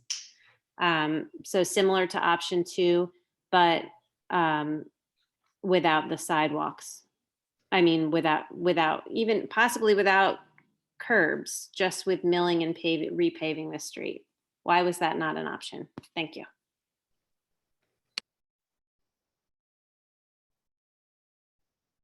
Rich, do you want to address that one? No, I think, as I mentioned earlier, option 2 is kind of a hybrid of what we have now, maintaining the pedestrian bikes in the street, but then making accommodations to make the roadway a little wider, and then having some area for the queuing or the pulling over, whatever we want to call it, whether it's asphalt or another type of treatment. So that particular option doesn't have sidewalks. I think that was our intent. That kind of shows somewhat of a pre-existing condition, but also recognizing we do need to widen the roadway. Right, it doesn't have sidewalks, but it's still going to be the 22 feet curb to curb or end to end of whatever that area is. I'm just curious why there wasn't an option that doesn't include that other space on either side that just has strictly repaving the road 22 feet all the way down.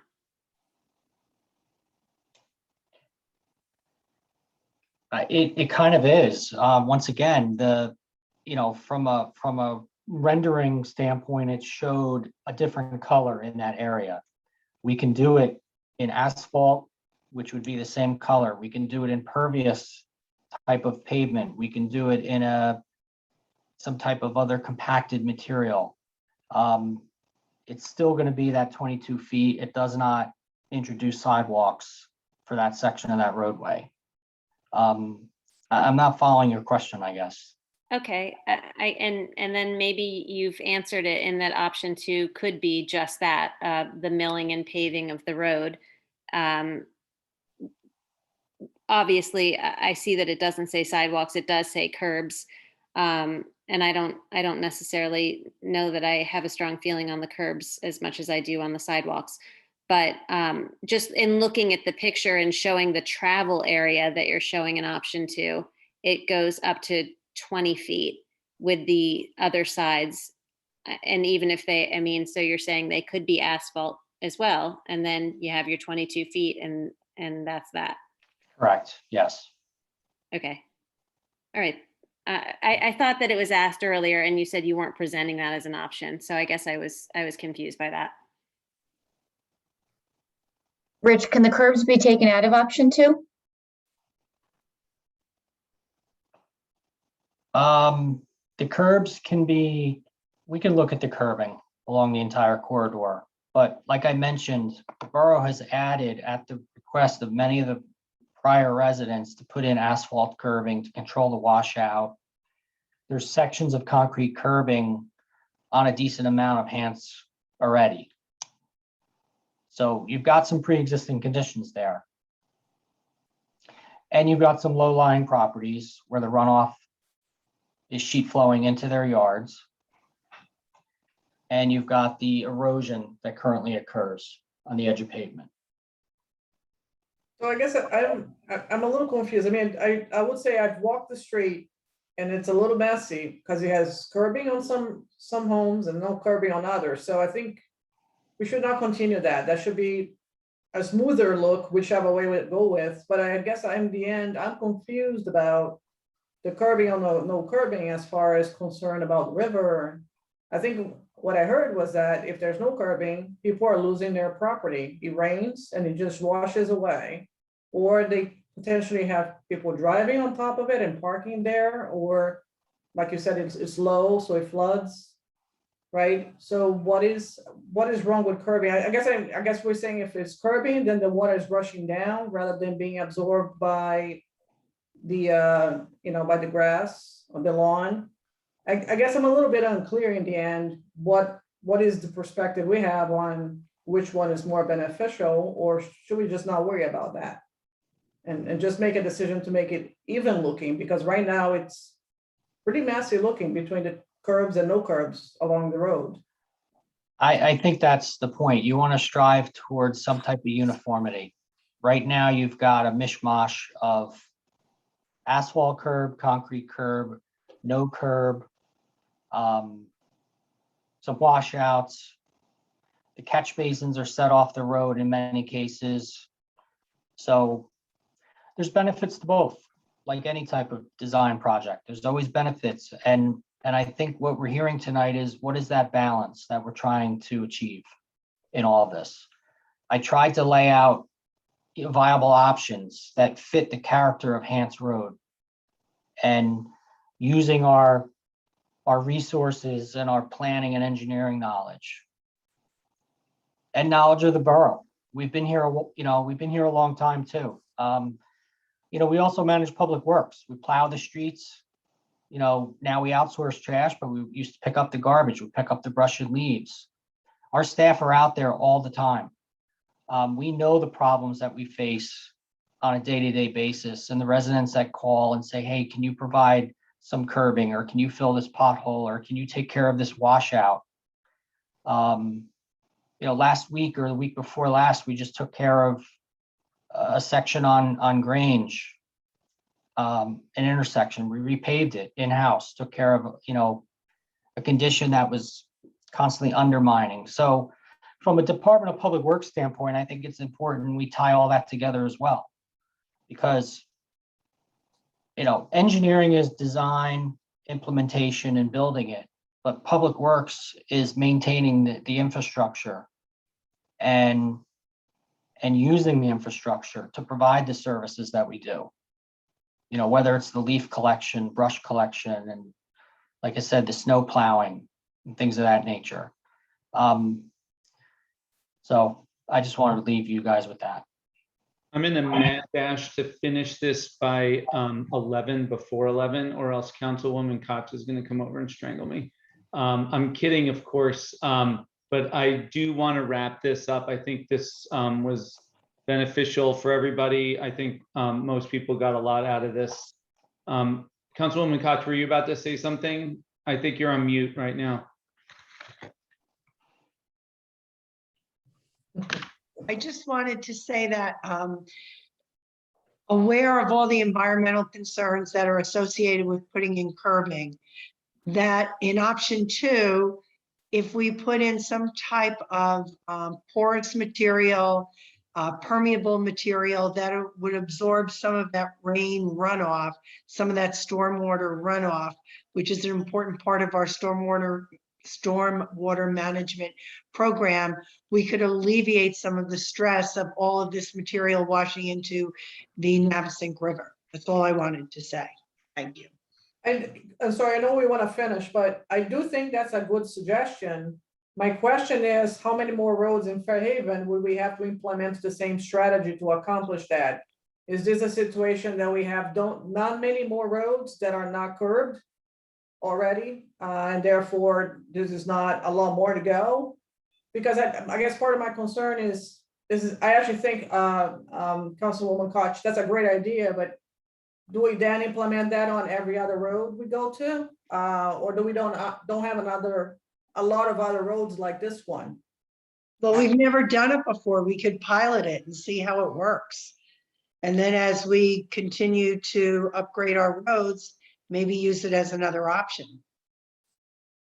I think one of the things you do have to consider, though, when you talk about putting impervious, pervious coverage without putting any curbs in, on that road, people do tend to park on people's lawns, and as they pull out and the grass erodes, they bring dirt back over that section. And like Rich said, that takes a lot to maintain those. Once that. No, I think you almost have to have curbs with it. You know, Yeah, that's, I think, what I understood too. You would have curbs, but you would minimize the impact with the pure pervious section. yeah, I think you would have to have curbs with that. Okay. Okay, I'm going to leave it at this. Suzanne or Mike, do you just want to make one closing comment? Thank you. Sure, I'll just start off because Suzanne and I, coming from me in particular, the Green Team Environmental Committee, trees and stormwater management were of a big concern. I saw Nick was on in the beginning of this meeting, and he can explain it much better than I, but for the scope of the work, and essentially if we go with 2 through 4, we'd be widening the street by approximately 2 feet.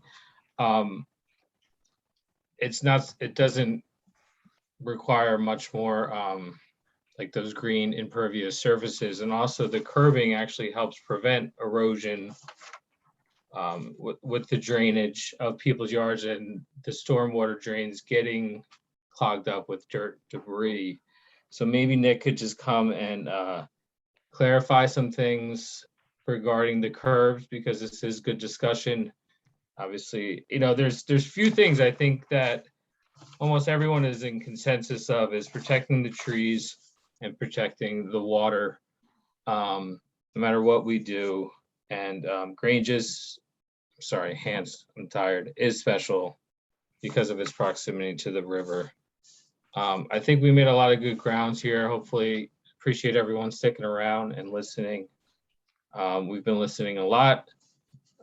We have some decisions to make, but it seems like the consensus of the people is pretty straightforward. And that's it. Just thank you all and have a good night.